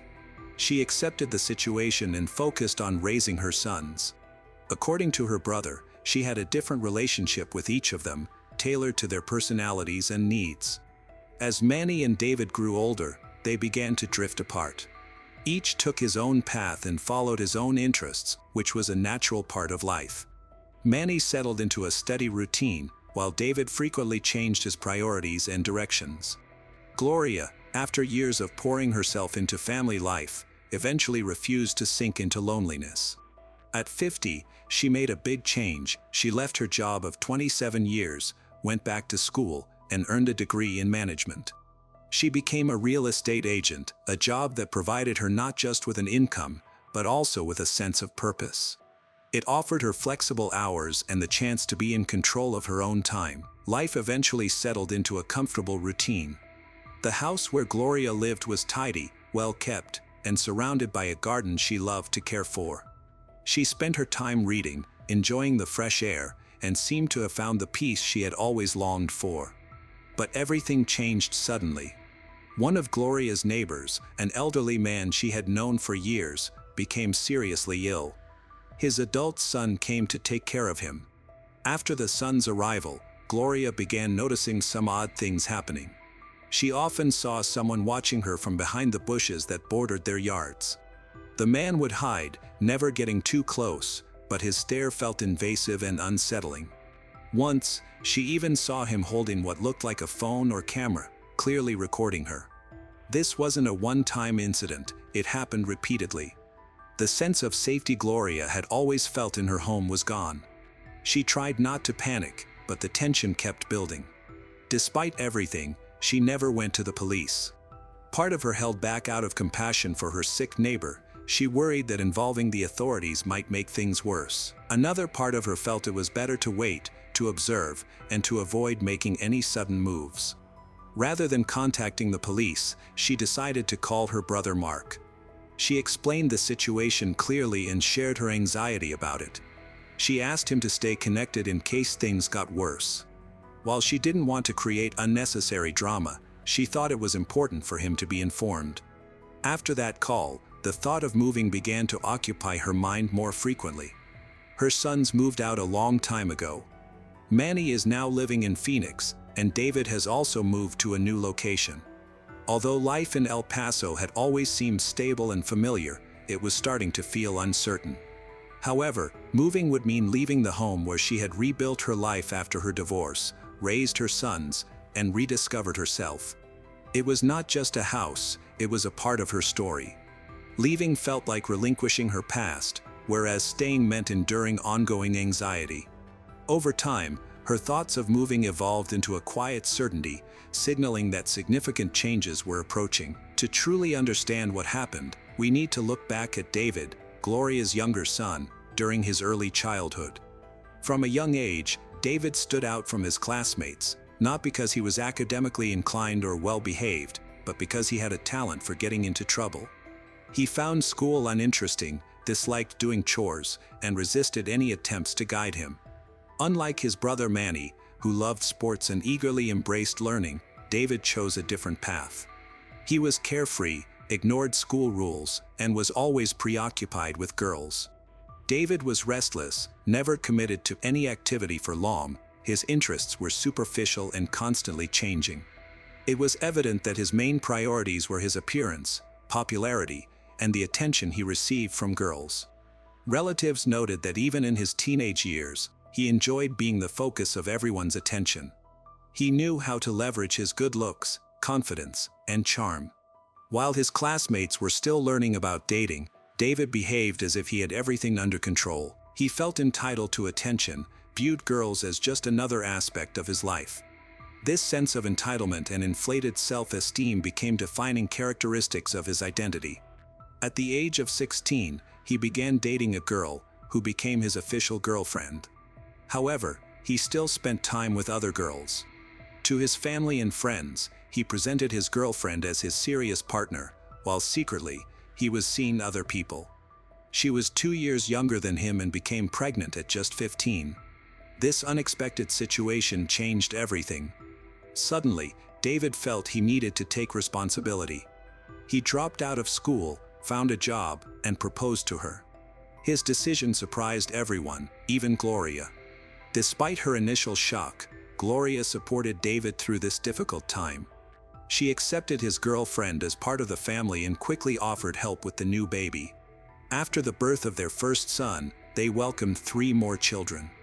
Gloria played a vital role, helping to raise her grandchildren, managing the household, and providing financial support. The young family lived with her, and once again, Gloria became the center of the home. It felt like she was experiencing motherhood all over again. This time as a grandmother, she dedicated herself to the role with the same passion. Despite his family's encouragement, David struggled to find stability in his life. He changed jobs frequently, never staying in one place for long and showing little desire to advance in any career. At one point, He received a job offer from a construction company in Phoenix, Arizona. This opportunity seemed appealing, as it offered better pay and a chance to reunite with his older brother, Manny, who was already living there. Additionally, their father, Armando, had contacted him after years of no communication, and he, too, was living in Phoenix. The decision to move happened quickly. His partner and the kids joined him. For David, this was a chance to start over, improve his finances, strengthen his relationship with Manny, and possibly reconnect with Armando, something he never thought would be possible. Once in Arizona, David was surrounded by family again, despite the changes. Armando was now living with a partner and raising two younger kids, Jonathan and Mariah. Mariah looked up to her older brothers, especially David. To her, he seemed mature, confident, and like a hero she admired. She spent a lot of time at their house, playing with her nephews and helping out. His partner, busy taking care of 4 kids, appreciated the extra help. The family bonds appeared to be getting stronger. During this time, hidden issues were starting to surface beneath the appearance of normal life. Mariah was becoming more involved in David's daily routine, and no one realized how harmful that relationship could be. Mariah, David's younger half-sister, quickly became a constant presence in his life. However, as Mariah matured, David's partner began to notice unsettling changes in David's behavior around Mariah. While everything appeared fine on the surface, she felt that something wasn't right. Their interactions, the way they spoke to each other, the small gestures, their closeness, seemed excessive. Although it could be dismissed as family affection, she couldn't shake her growing unease. She hesitated to make any assumptions, thinking that maybe her concerns were just a result of her own stress and exhaustion. When David got a job offer in Hawaii, he moved there by himself. When Mariah was around 15 or 16, David invited her to spend the summer in Hawaii.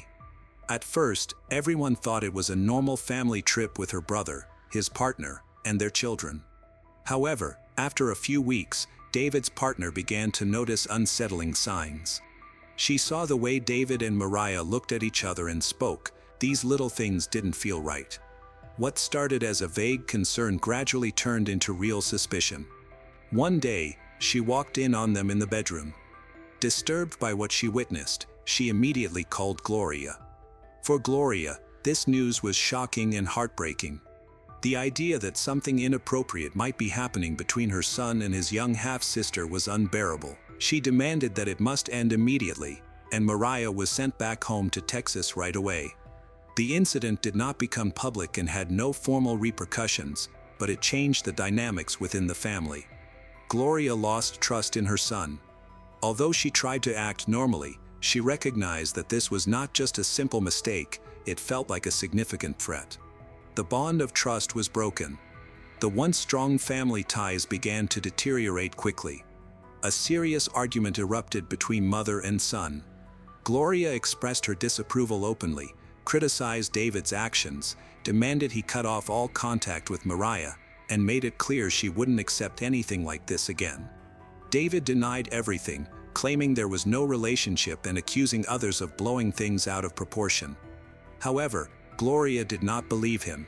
Her life experiences, cautious nature, and that unique maternal instinct told her that this situation was much more serious than David was willing to acknowledge. After Mariah returned to Texas, the family faced another crisis.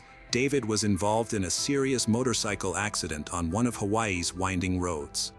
He lost control of his bike and unfortunately had to have one of his legs amputated. When Gloria found out, she rushed to Hawaii, putting aside any previous disagreements. In that moment, all conflicts were forgotten. Her son needed her, and she responded like any caring mother would. During David's recovery, Gloria stayed with him in the hospital, helping him adapt to his new physical limitations and providing unwavering support. David shared with others that his mother never left his side, always holding his hand, encouraging him, and doing everything possible to help him feel complete despite his loss. After a long rehabilitation, Gloria suggested that David come back to El Paso with her. David agreed, as his relationship with his partner was over and he had little contact with his sons. Returning to his mother appeared to be his only choice. However, Gloria had one strict condition: he must have no contact with Mariah. If he complied, she promised to keep everything that had happened a secret and allow him a chance to start anew. David accepted the condition, and they went back to Texas. Gloria resumed her daily routines, helping her son adjust to his new life, while staying watchful. On the surface, things seemed stable. David appeared calm, contributing around the house and not causing any concerns. After enduring so much chaos, Gloria finally felt like she was regaining control. The neighbor who had been watching her from the bushes still lived next door, which made her uncomfortable. However, now that David was back home, she felt more secure. Even with the tension between them, just having a man around made her feel less exposed. It seemed like the worst was behind her, but her worries lingered. Deep down, she sensed that the situation with Mariah might not be resolved. While everything appeared calm on the outside, Gloria couldn't shake the feeling that a threat was still present. She remained vigilant, scrutinizing every encounter and doubting whether her son had genuinely changed. When David's condition improved and he could care for himself, Gloria decided to take a short trip. Her older son, Manny, had been inviting her to visit him in Phoenix for a long time, and now that her younger son seemed stable, she agreed to go. Before leaving, she asked David to look after the house. At first glance, everything appeared to be fine. He stayed in El Paso, maintained the house, and seemed to follow her instructions. However, while she was in Arizona, Gloria's unease grew. The doubts she had tried to ignore became more persistent. She confided in her brother Mark and asked him to check on David to make sure everything was all right and that Mariah wasn't visiting him. Mark promised to check in, but based on her feelings, Gloria suspected he hadn't actually done much to follow through. Gloria's worries continued to grow until she made the sudden decision to return home unexpectedly. When she arrived, she was shocked by what she found. The house, which had always been clean and organized, was now a total mess, with dirt and clutter everywhere. The most alarming discovery was the locked door to her bedroom, which had a new lock she had never seen before. Anxiously, Gloria called David to ask what was happening. He responded that he was at the movies and would return soon. She waited for him. When David finally came home, they got into a heated argument. Gloria accused him of being disrespectful, breaking his promises, and allowing the house to fall into disarray. David tried to defend himself, saying he would help her pack for a trip back to Phoenix and that he had gone back to the movies afterward. Later that evening, on July 25th, Manny began to feel anxious. He hadn't heard from his mother since she left his house that morning. Despite calling and texting her, he received no replies. He then tried to contact David. Initially, David didn't answer, but as midnight approached, he finally returned Manny's call. David informed Manny that Gloria had come by, they had an argument, and he helped her pack. She likely returned to Phoenix. However, as the night turned into morning, Gloria still hadn't appeared at Manny's place or reached out to any family members. Her phone was off, and there were no messages from her. By the next day, July 26th, it was clear that something was seriously wrong. Manny called David again, but David seemed distant and unhelpful, repeatedly claiming he didn't know anything. His lack of concern was unsettling, making Manny even more convinced that something was amiss. By July 27th, Gloria had been missing for 2 days. Manny contacted everyone he could think of, family, friends, and neighbors, but no one had seen her. It felt like she had disappeared completely. Eventually, he decided to call the police, but they told him that the missing person report needed to come from the last person who saw her, which was David. Soon after, other family members, including Gloria's mother and her brother Conrad, arrived at the house. David greeted them at the door, appearing calm and somewhat indifferent. After much convincing, he finally agreed to go to the police and file a report about Gloria's disappearance. On July 28th, Manny and his wife arrived in El Paso to find something was wrong. As soon as Manny entered the house, he noticed that Gloria's suitcase was in the corner, untouched, and her makeup bag had not been opened. It became clear that she hadn't gone anywhere. She had vanished unexpectedly, without packing or informing anyone. David's explanation about helping her pack didn't make sense since her belongings were still there. Additionally, his behavior was unsettling. He seemed calm and detached, not asking questions or showing any signs of concern. Manny pressed David for details about the last time he saw their mother. David showed Manny some text messages from Gloria, in which she asked him to unlock the door for her. Then, unexpectedly, he added a new part to his story. He claimed that after leaving the house, he went to a party at a woman's house, and later that night, went to a club with another woman. He said he didn't return home until around 3 a.m. During their conversation about their mother, David made a comment that raised alarm. He said he worried they might find traces of his DNA on her. After all, he hugged and kissed her.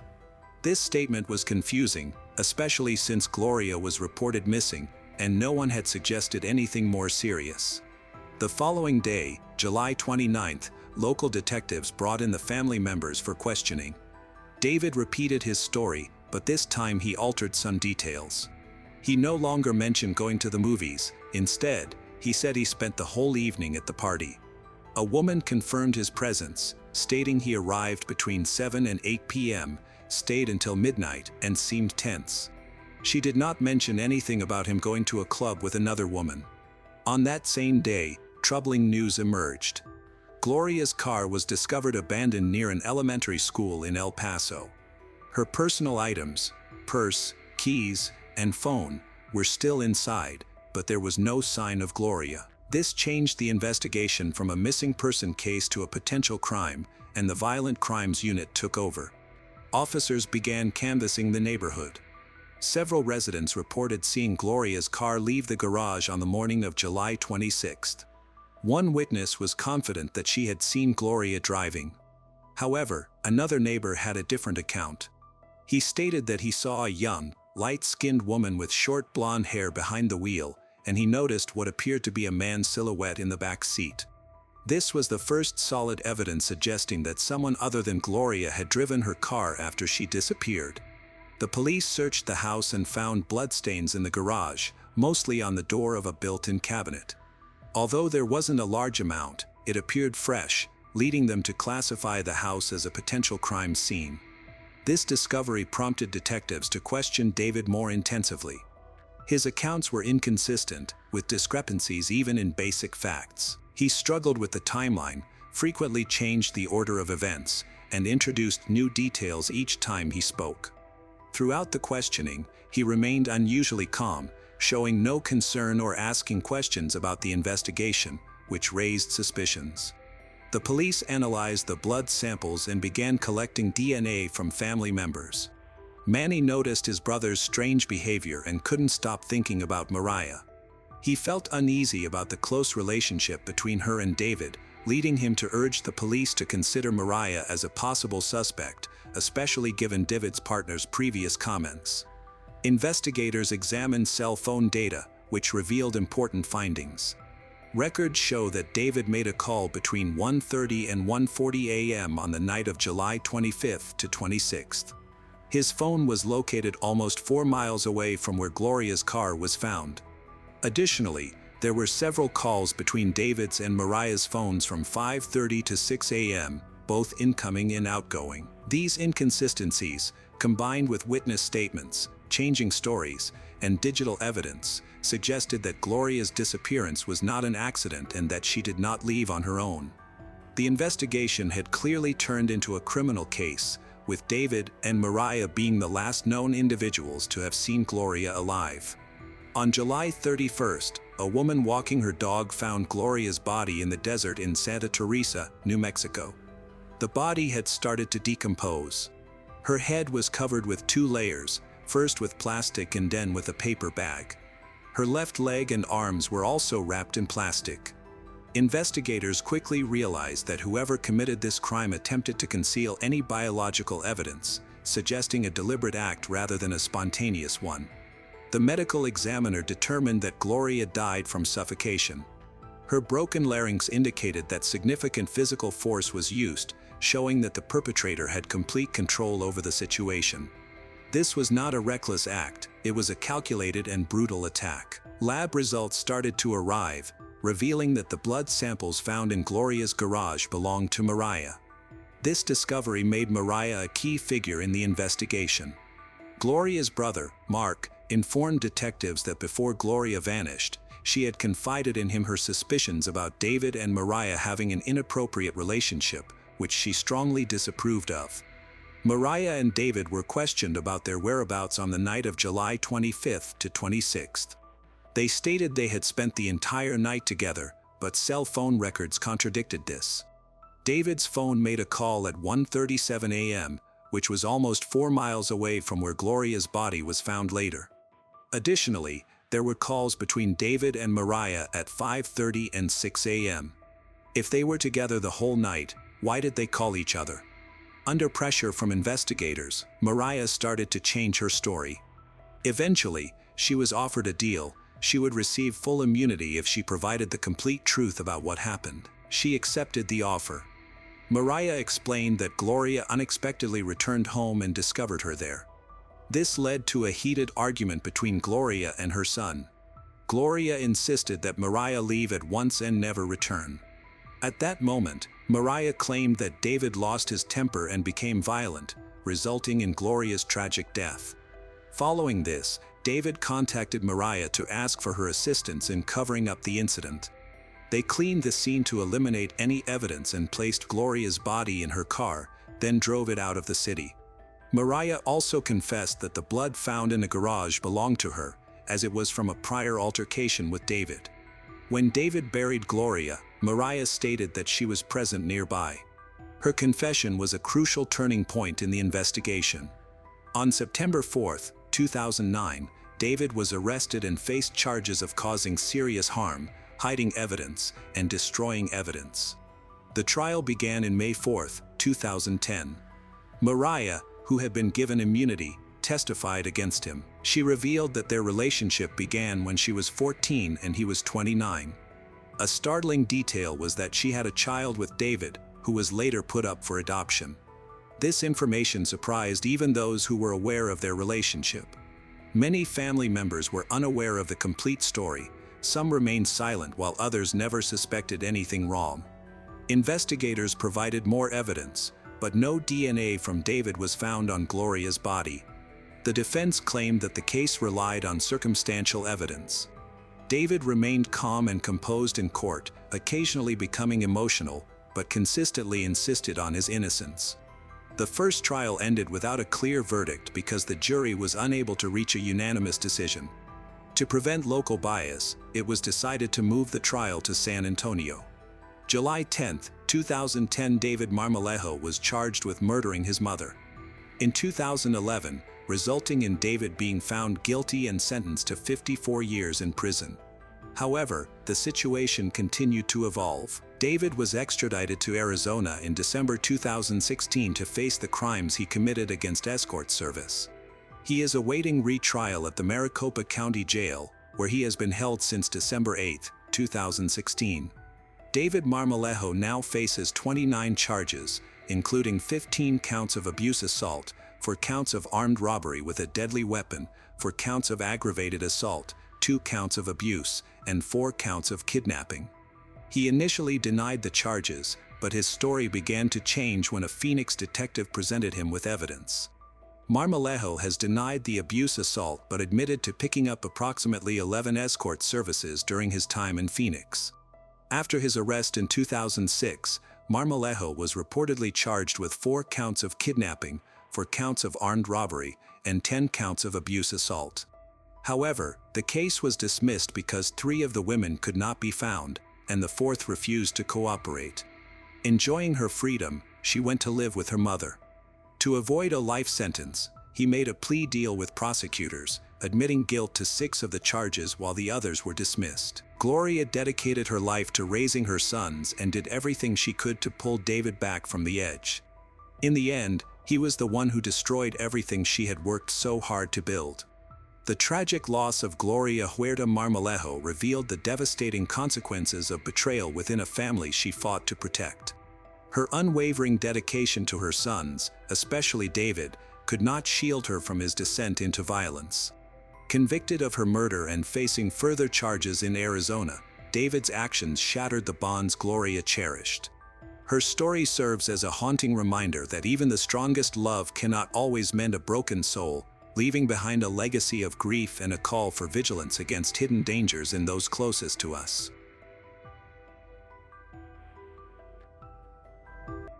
On the morning of May 17, 2005, a 911 call came from a quiet home in Alexandria, Kentucky.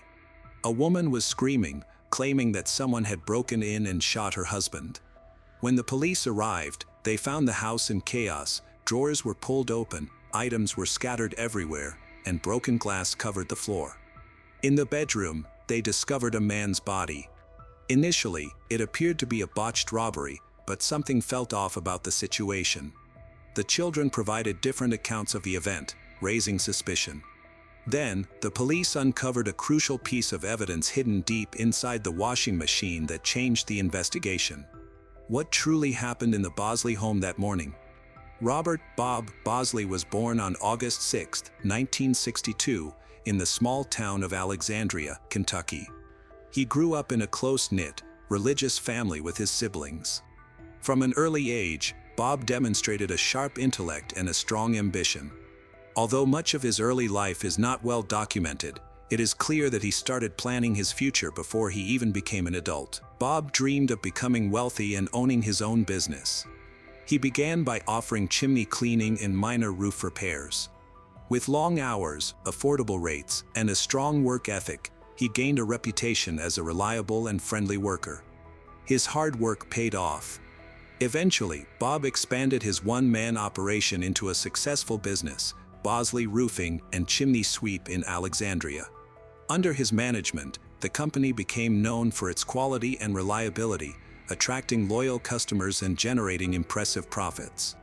With a growing influx of money, Bob aimed for even greater success. He started buying rental properties, eventually owned about 20. These investments significantly increased his income, making him one of the most successful businessmen in the area.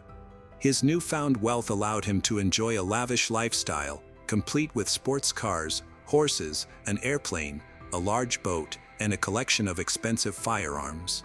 His boat, frequently spotted on Lake Cumberland, became known for hosting wild adult parties filled with alcohol, music, and scantily dressed attendees. Bob met 18-year-old Amy at one of his favorite local restaurants. Amy, also from Alexandria, grew up in a working-class family and faced financial challenges, especially due to her father's struggles with alcohol. Despite these difficulties, she was determined to create a better life for herself. After graduating high school with top honors in 1986, Amy enrolled in business studies at a community college affiliated with Northern Kentucky University. To support her education, she worked as a waitress, where she met Bob. He was older, wealthy, and charming. Initially shy, Amy soon became captivated by his lifestyle.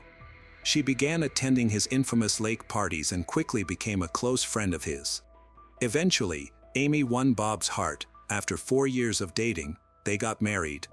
This was a major change for Amy, who had transformed from her modest beginnings to marrying one of the most eligible bachelors in the area.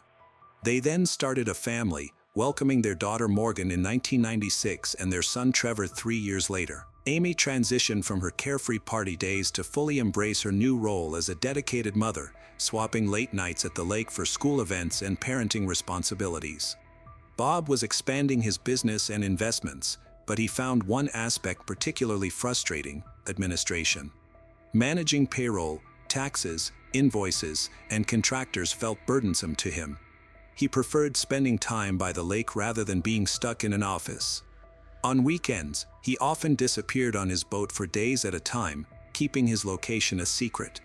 Friends later noted that Bob seemed to be distancing himself from his family, becoming more involved in a life of indulgence, secrecy. Since Amy had a background in business administration, he asked her to take over the company's financial and administrative tasks. Initially, she was hesitant, but she eventually agreed. From that point on, Amy took charge of managing the company's finances, payroll, and tax responsibilities.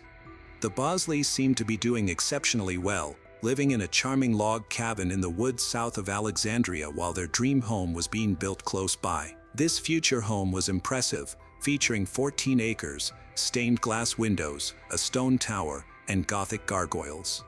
To everyone else, the Bosleys represented the American dream. They were good-looking, successful, generous with their time, actively involved in their church and their children's school. Bob was known for donating services to low-income families, earning respect throughout the community. However, beneath this fairy tale facade lay a troubling reality. As the administrator, Amy had access to the company's complete financial situation.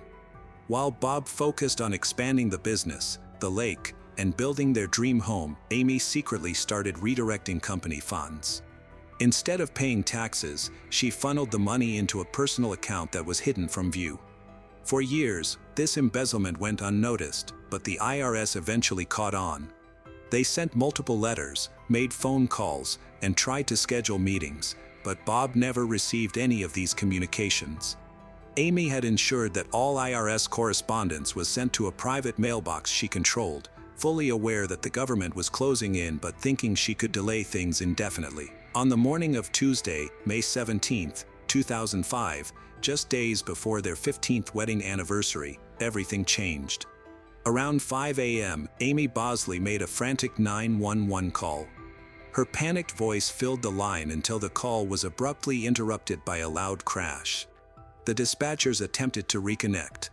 Shortly after, law enforcement rushed to the Bosley cabin. When they arrived, they found Amy in shock, holding her children. Her sister soon arrived to take care of the kids while Amy was taken in for questioning. Police secured the area and contacted the crime scene unit. As daylight broke, more officers arrived to search the nearby forest with K-9 units and a helicopter, looking for what they suspected was a fleeing intruder. In the bedroom, they found Bob's lifeless body. He was kneeling beside the bed, leaning forward, and had multiple gunshot wounds. However, only 2 shell casings were found in the room, which added to the confusion. As detectives examined the evidence, they started to doubt the authenticity of the crime scene and the entire narrative surrounding it. Except for the children's rooms, the rest of the house was chaotic. Kitchen cabinets were left wide open, including those under the sink, which seemed odd for a thief to rummage through. A rear door had a broken window, indicating a potential entry point, but surprisingly, most of the broken glass was outside rather than inside. This inconsistency raised suspicions from the beginning. The disorder continued elsewhere in the house. In the bathroom, the mirrored cabinet was open, and prescription bottles were strewn across the floor. It appeared more like a staged mess than the result of a rushed intruder. According to Amy's 911 call, the alleged attacker had left quickly, so why was there such a mess? As crime scene investigators examined the house, detectives began interviewing Amy Bosley at the police station. She seemed shaken and at times distressed, but appeared confused, as if she was having trouble remembering the details of her story. Amy described the intruder as a white male with a nasal voice, bad breath, and a strong odor of urine. She claimed he burst in during the night. He attacked both her and Bob. She had 2 marks on her chest, which she said were from the assault. When detectives asked who might have wanted to harm Bob, Amy indicated that he wasn't very popular, suggesting he had a wild reputation that could have led to enemies among disgruntled employees. She specifically mentioned a contractor and longtime friend of Bob, as someone with whom Bob had recently had a disagreement. However, the friend was quickly ruled out as a suspect. He had a solid alibi and was very upset about Bob's death. Panic spread throughout the Alexandria community as schools were closed for several days due to the fear of a killer at large. Residents struggled to accept that Bob, a kind and generous man known for his willingness to help others, had been brutally murdered in his own home. Meanwhile, detectives at the cabin searched for clues. They found only 2 shell casings near Bob's body, despite multiple gunshot wounds, prompting them to look in the basement. There, in the family's washing machine, they discovered wet clothing and, at the bottom, a folded cloth with 4 additional shell casings. It was puzzling. Why would a fleeing killer hide evidence in a washing machine inside the victim's home? Even more unusual was an aluminum baseball bat found nearby, showing fresh scratches and white residue.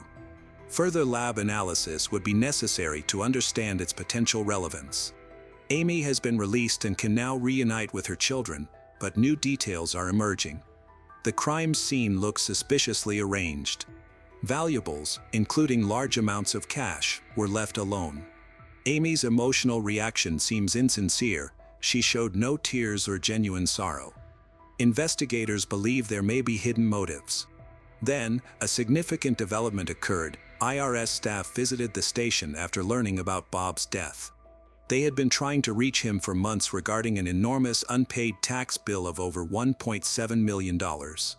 A meeting was set for the day Bob died. The IRS agents also revealed an odd detail. During a previous call, they had spoken to someone who claimed to be Bob, but the voice sounded strange, high-pitched and unnatural. They suspected it was a woman pretending to be a man, and that voice may have belonged to Amy. The motive is now clear. Amy, who was responsible for managing the company's finances, had embezzled millions of dollars by redirecting tax payments into her personal account. Bob, completely unaware of her actions, he will learn the truth as soon as the IRS is ready to confront him. To make matters worse, there were allegations of Bob's infidelities. His sister later told investigators that she overheard Amy say she would shoot Bob if he ever cheated on her or left her. At the time, it seemed like a joke, but it now felt like a serious threat.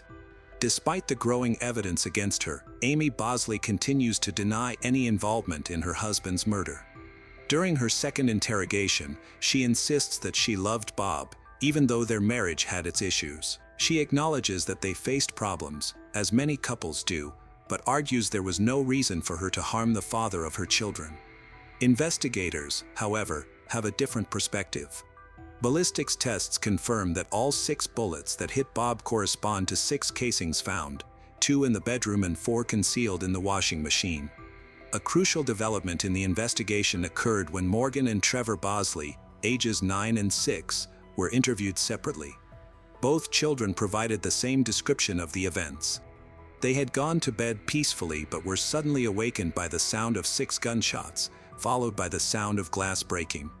In contrast, Amy reported that the glass broke first and then the shots rang out, indicating inconsistencies in her story. Additionally, the scratches on her chest, which she claimed were from a struggle with the intruder, raised suspicions. The marks were too symmetrical, resembling staged wounds rather than genuine defensive injuries. A closer look at her blouse revealed that it hadn't been torn during the supposed attack. Instead, it had been carefully cut with scissors and then ripped to make it look damaged. Less than 2 weeks after Bob was murdered, authorities arrested Amy Bosley and charged her with the crime. However, there was one critical piece of evidence still missing: the murder weapon. Eventually, the weapon was found, but the circumstances of its discovery are unclear. One account states that a pistol from Bob's gun collection was discovered hidden in Amy's handbag, behind a wardrobe. Another version suggests that the weapon was found later by Amy's sister, who had taken care of Amy's children and belongings that night. While going through Amy's purse, she allegedly found the gun and promptly informed a lawyer, who then turned it over to the police.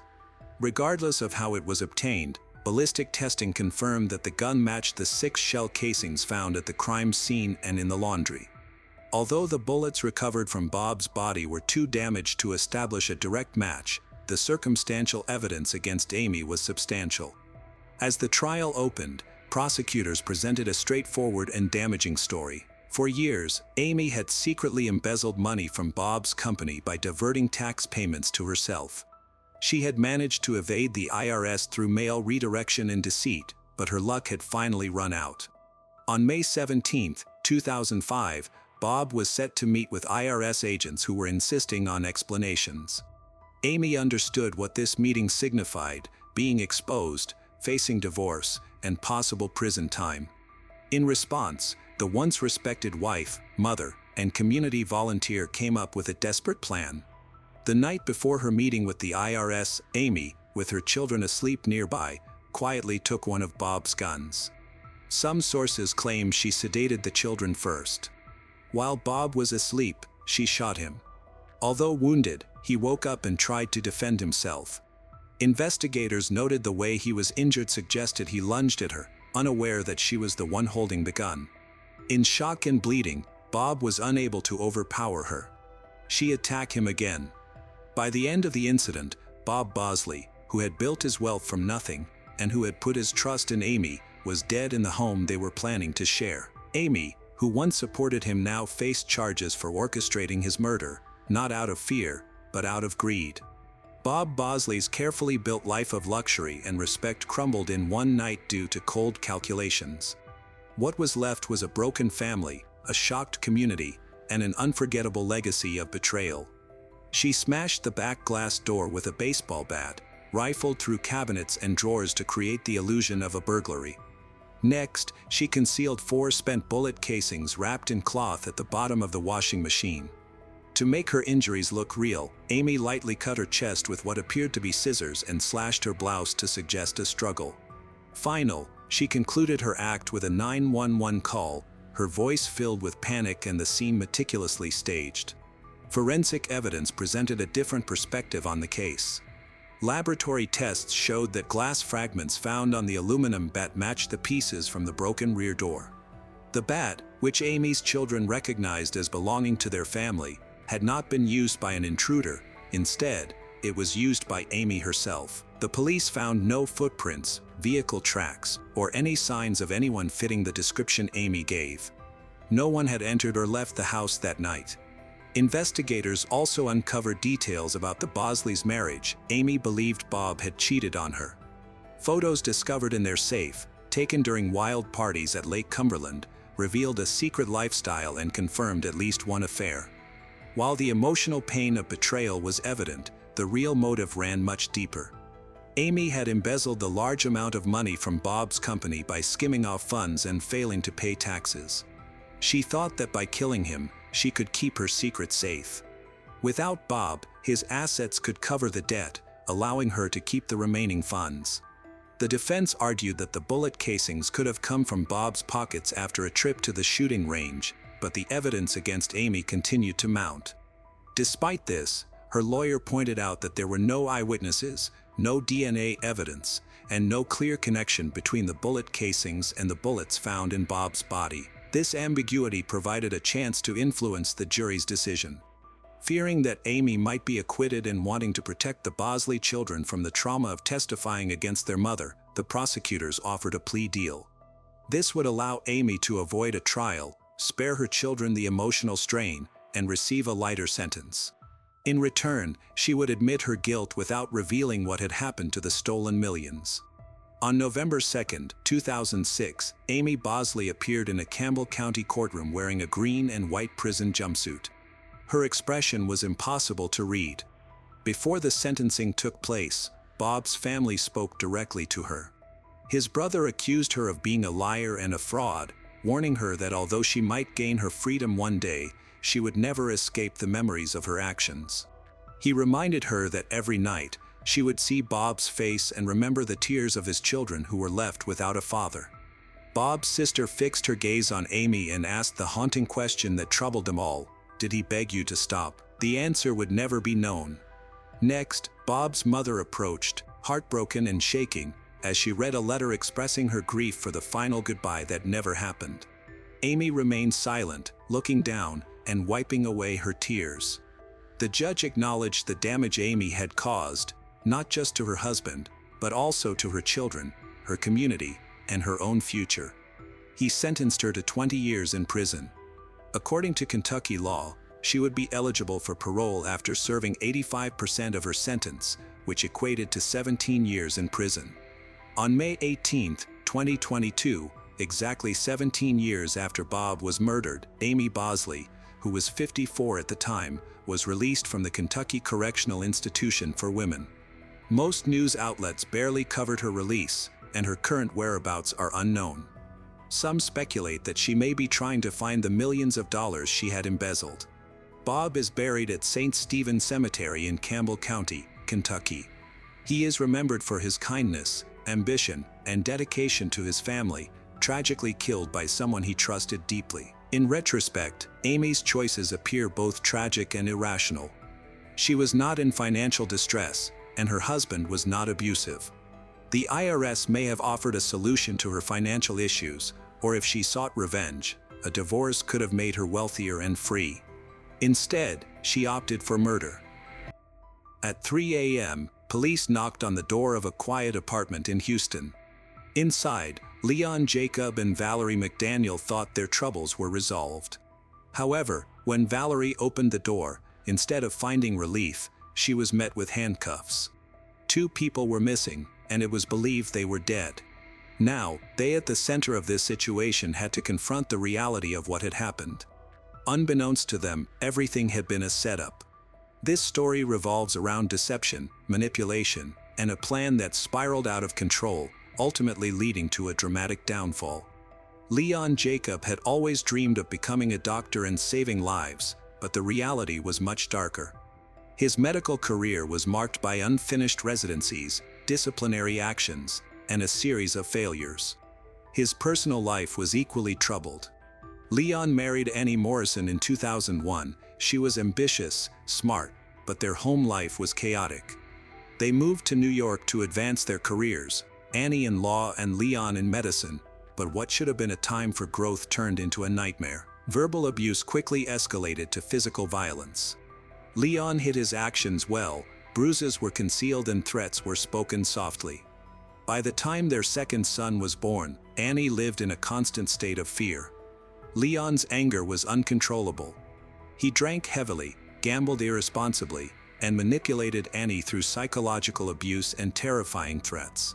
During one violent confrontation, he even pulled a knife on her in front of their child. On another occasion, Leon locked Annie and their baby in a room, telling her that the only way out was in a plastic bag. Annie finally spoke up. With her parents' assistance, she escaped with her children to Chicago. However, Leon did not give up. He stalked Annie and her family, expressing anger towards the court that gave her custody. Unable to control her, he shifted his attention to someone new, Megan Varikas. Megan worked at a hotel in Pittsburgh, where Leon had moved for his 6th residency. Like his previous positions, this one ended poorly due to his aggressive behavior towards staff and neglect of patient safety. Despite this, Megan was initially taken in by his charm. They relocated to Houston in late 2014, hoping for a new beginning, but Leon remained unchanged. By 2017, their relationship had deteriorated into threats, harassment, and fear. Megan faced physical abuse, constant stalking. When she attempted to leave, he followed her. When she sought refuge, he tracked her down. Even when she found safety at work, he would lurk outside, hiding in the bushes and confronting her coworkers. He bombarded her with emails filled with a mix of desperate requests and angry outbursts. He was unwilling to let her go and refused to accept her rejection. Megan applied for a restraining order and also sued Leon for harassment and assault. Facing criminal charges, Leon panicked as his dream of becoming a doctor slipped further away. Instead of accepting responsibility for his actions, Leon started to plan something more sinister. He reached out to a family connection and visited a law firm run by friends of his parents, where he met Laura, the owner's niece. Laura attempted to mediate the situation, hoping to persuade Megan to drop the charges and reconcile, but Megan refused. This rejection triggered Leon's dark thoughts. He considered that Laura helped Megan disappear. When Laura sensed his disturbing intention, she quickly distanced herself from him. Leon, feeling rejected, began sending Laura numerous messages and harassing her at her workplace. Although Laura felt unsafe, she did not report him to the police. Instead, she contacted her friend, seeking his help to intervene. Leon continued to stand his ground. A month went by without any progress. When Laura tried to reach her friend again, a stranger named Zach picked up the phone. He informed her that her friend had passed away unexpectedly. Zach, a former soldier, mentioned that he was familiar with the situation and offered his assistance. This new relationship would soon make a significant impact.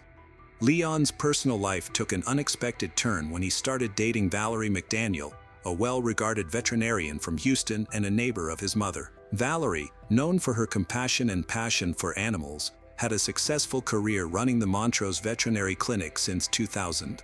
However, her personal life had been marked by deceit. She had previously been happily married to Mac, whom she met in college. In 2008, they adopted a baby girl after facing infertility challenges.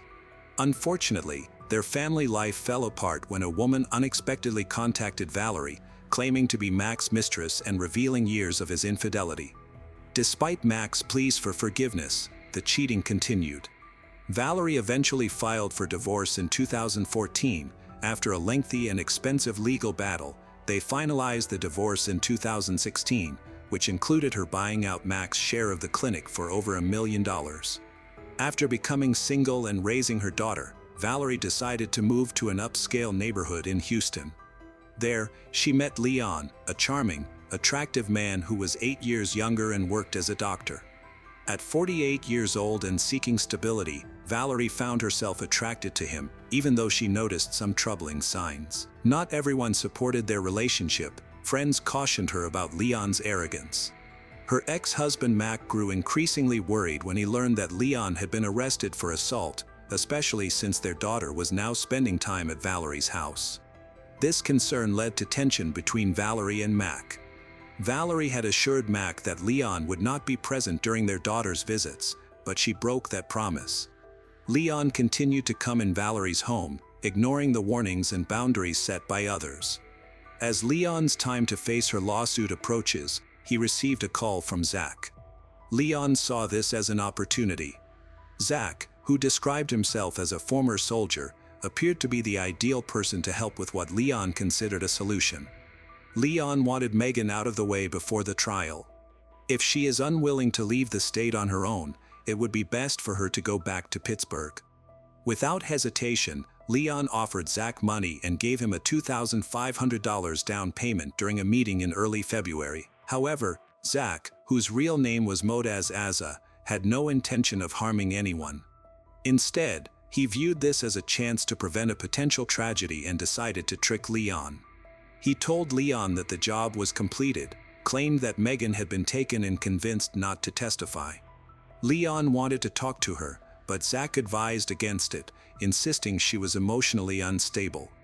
For now, Leon accepted this and waited until Megan arrived at court.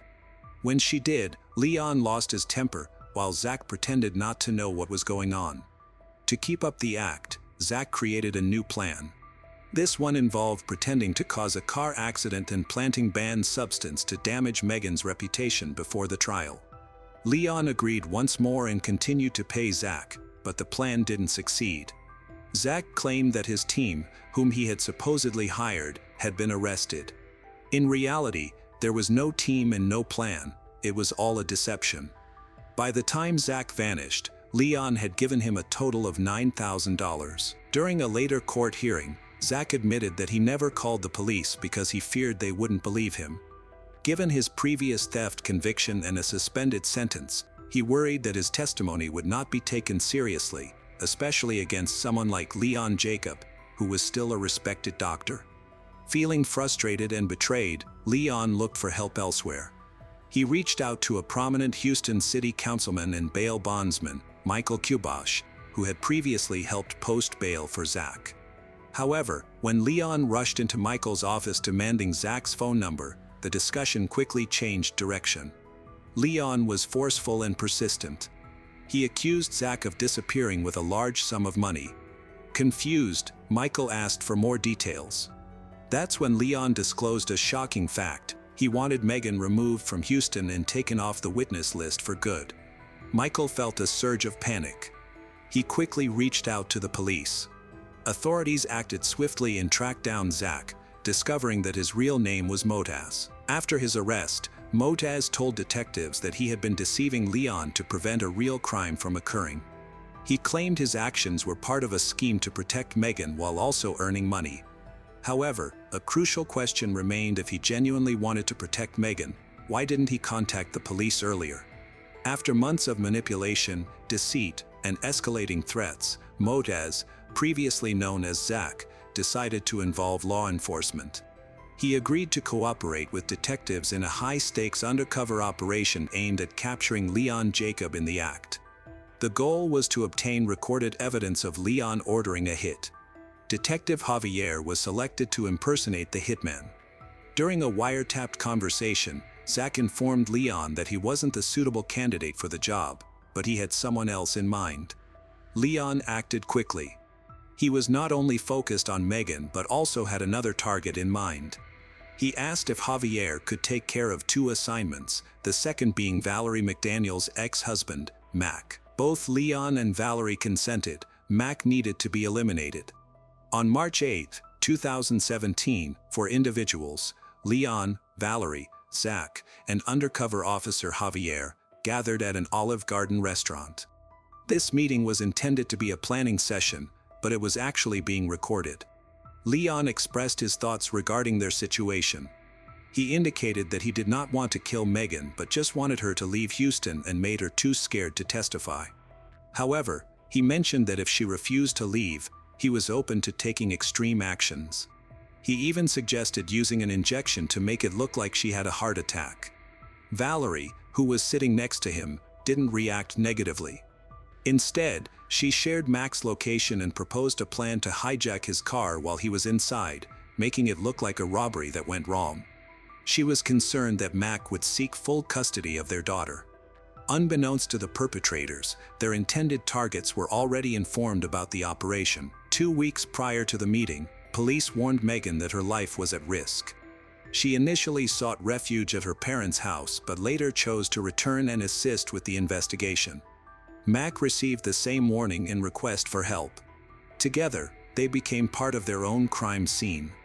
The police staged photos to create a convincing illusion. Megan was shown bound and gagged, her eyes wide with fear, while Mac was depicted with a fake gunshot wound, slumped on the ground and in his car.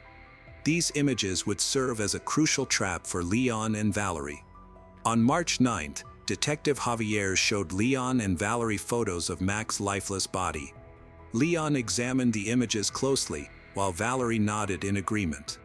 They both looked satisfied with what they saw.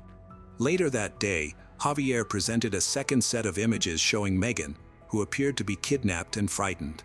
She would later share that, at that moment, while she was tied up and surrounded by officers posing for fake crime scene photos, she couldn't hold back her tears. The distinction between fiction and reality had blurred significantly. Javier informed Leon that Megan needed to be killed. Leon didn't dispute this.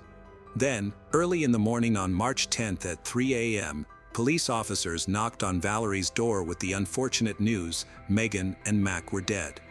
This was a test. Leon and Valerie had failed miserably. They pretended to be shocked. Leon quickly asserted that they had stayed home all night, offering an unsolicited alibi. The detectives, fully aware of the elaborate setup, observed their reaction. It was done. They had the recordings, the photos, the lies, and now they had the evidence. Leon Jacob, who was eager to restore his reputation, created a plan that ultimately led to his downfall. Valerie McDaniel, a highly regarded veterinarian, collaborated with him on a scheme that shocked even experienced investigators. Just hours after thinking their plan had worked, Leon Jacob and Valerie McDaniel were arrested. The police revealed the shocking truth: no one had died. Mac and Megan were safe, the photos were fake, and the assassination never took place. Leon went from disbelief to panic in an instant. Valerie, shocked and speechless, found herself confronted by Mac, who was waiting just outside her apartment during the arrest. She had to look into the eyes of the man she had desperately tried to forget. Meanwhile, their daughter was sleeping inside. That same night, the little girl was taken into Mac's care. It would be the last time Valerie would see her child. Leon and Valerie were both taken to jail. Because of his previous charges, Leon was not granted bail. Valerie was released to await her trial under supervision, but she would never actually appear in court. On March 27, 2017, just weeks after her arrest, Valerie McDaniel jumped from the 7th floor of her apartment building. She left behind a legacy filled with grief and confusion, as well as a voice memo on her iPad. In the memo, she expressed her apologies and emphasized that she never intended to hurt anyone. Despite the circumstances, her patients and friends remembered her fondly, as a respected veterinarian but caring mother, a woman who ultimately lost her way and all that she had worked for. Leon was not permitted to attend her funeral. His trial began nearly a year later, in March 2018. In court, Leon's defense team attempted to place all the blame on Valerie. They portrayed him as a man struggling with untreated bipolar disorder, overwhelmed by trauma and desperation. His lawyers argued that he had long faced extreme mood swings, impulsivity, and disorganized thinking, which are symptoms of a serious mental illness. They reminded the jury of the sudden death of his father from a heart attack when Leon was just 13 years old. Leon had been alone with him at that moment and carried the guilt ever since. Leon's mother, who is a lawyer, testified that he never fully processed that trauma and remained emotionally fragile as a result. The defense argued that he wasn't evil, but rather broken. The prosecution had a different perspective. They portrayed Leon as cold, calculating. He didn't just plan a crime, he also recruited accomplices, easily told lies, paid people he believed were hitmen, even proposed using chemicals to induce heart attacks. When shown images of Megan being tied up and gagged, he didn't react or object. In fact, he seemed to approve. Megan testified about the distressing experience of being stalked and harassed by Leon, which left her feeling terrified. She called the police numerous times for help. She also provided testimony, describing the threats and emotional abuse she endured during their marriage, including a chilling remark from Leon that she would not be found if she left him. Despite the overwhelming evidence against him, Leon maintained his innocence, claiming he never intended to harm anyone and that the police had coerced him into making him sound guilty. His defense team argued that he only aimed to intimidate Megan and protect his future. However, the jury was not convinced and took just 2 hours to reach their decision. Leon Jacob was found guilty on 2 counts of solicitation of capital murder for his attempts to have Megan and Mac killed. He received a life sentence in prison and was fined $10,000, with the possibility of parole in 2047. As the verdict was revealed, a disturbing detail surfaced. Leon once mentioned to someone that this whole situation would make for an excellent movie. However, this was not a film. The consequences were real and painful. A child lost her mother, a community lost its trust, and 2 lives were nearly destroyed, all to protect a man who believed he could act without consequences. Thankfully, this time the worst outcome was averted just in time.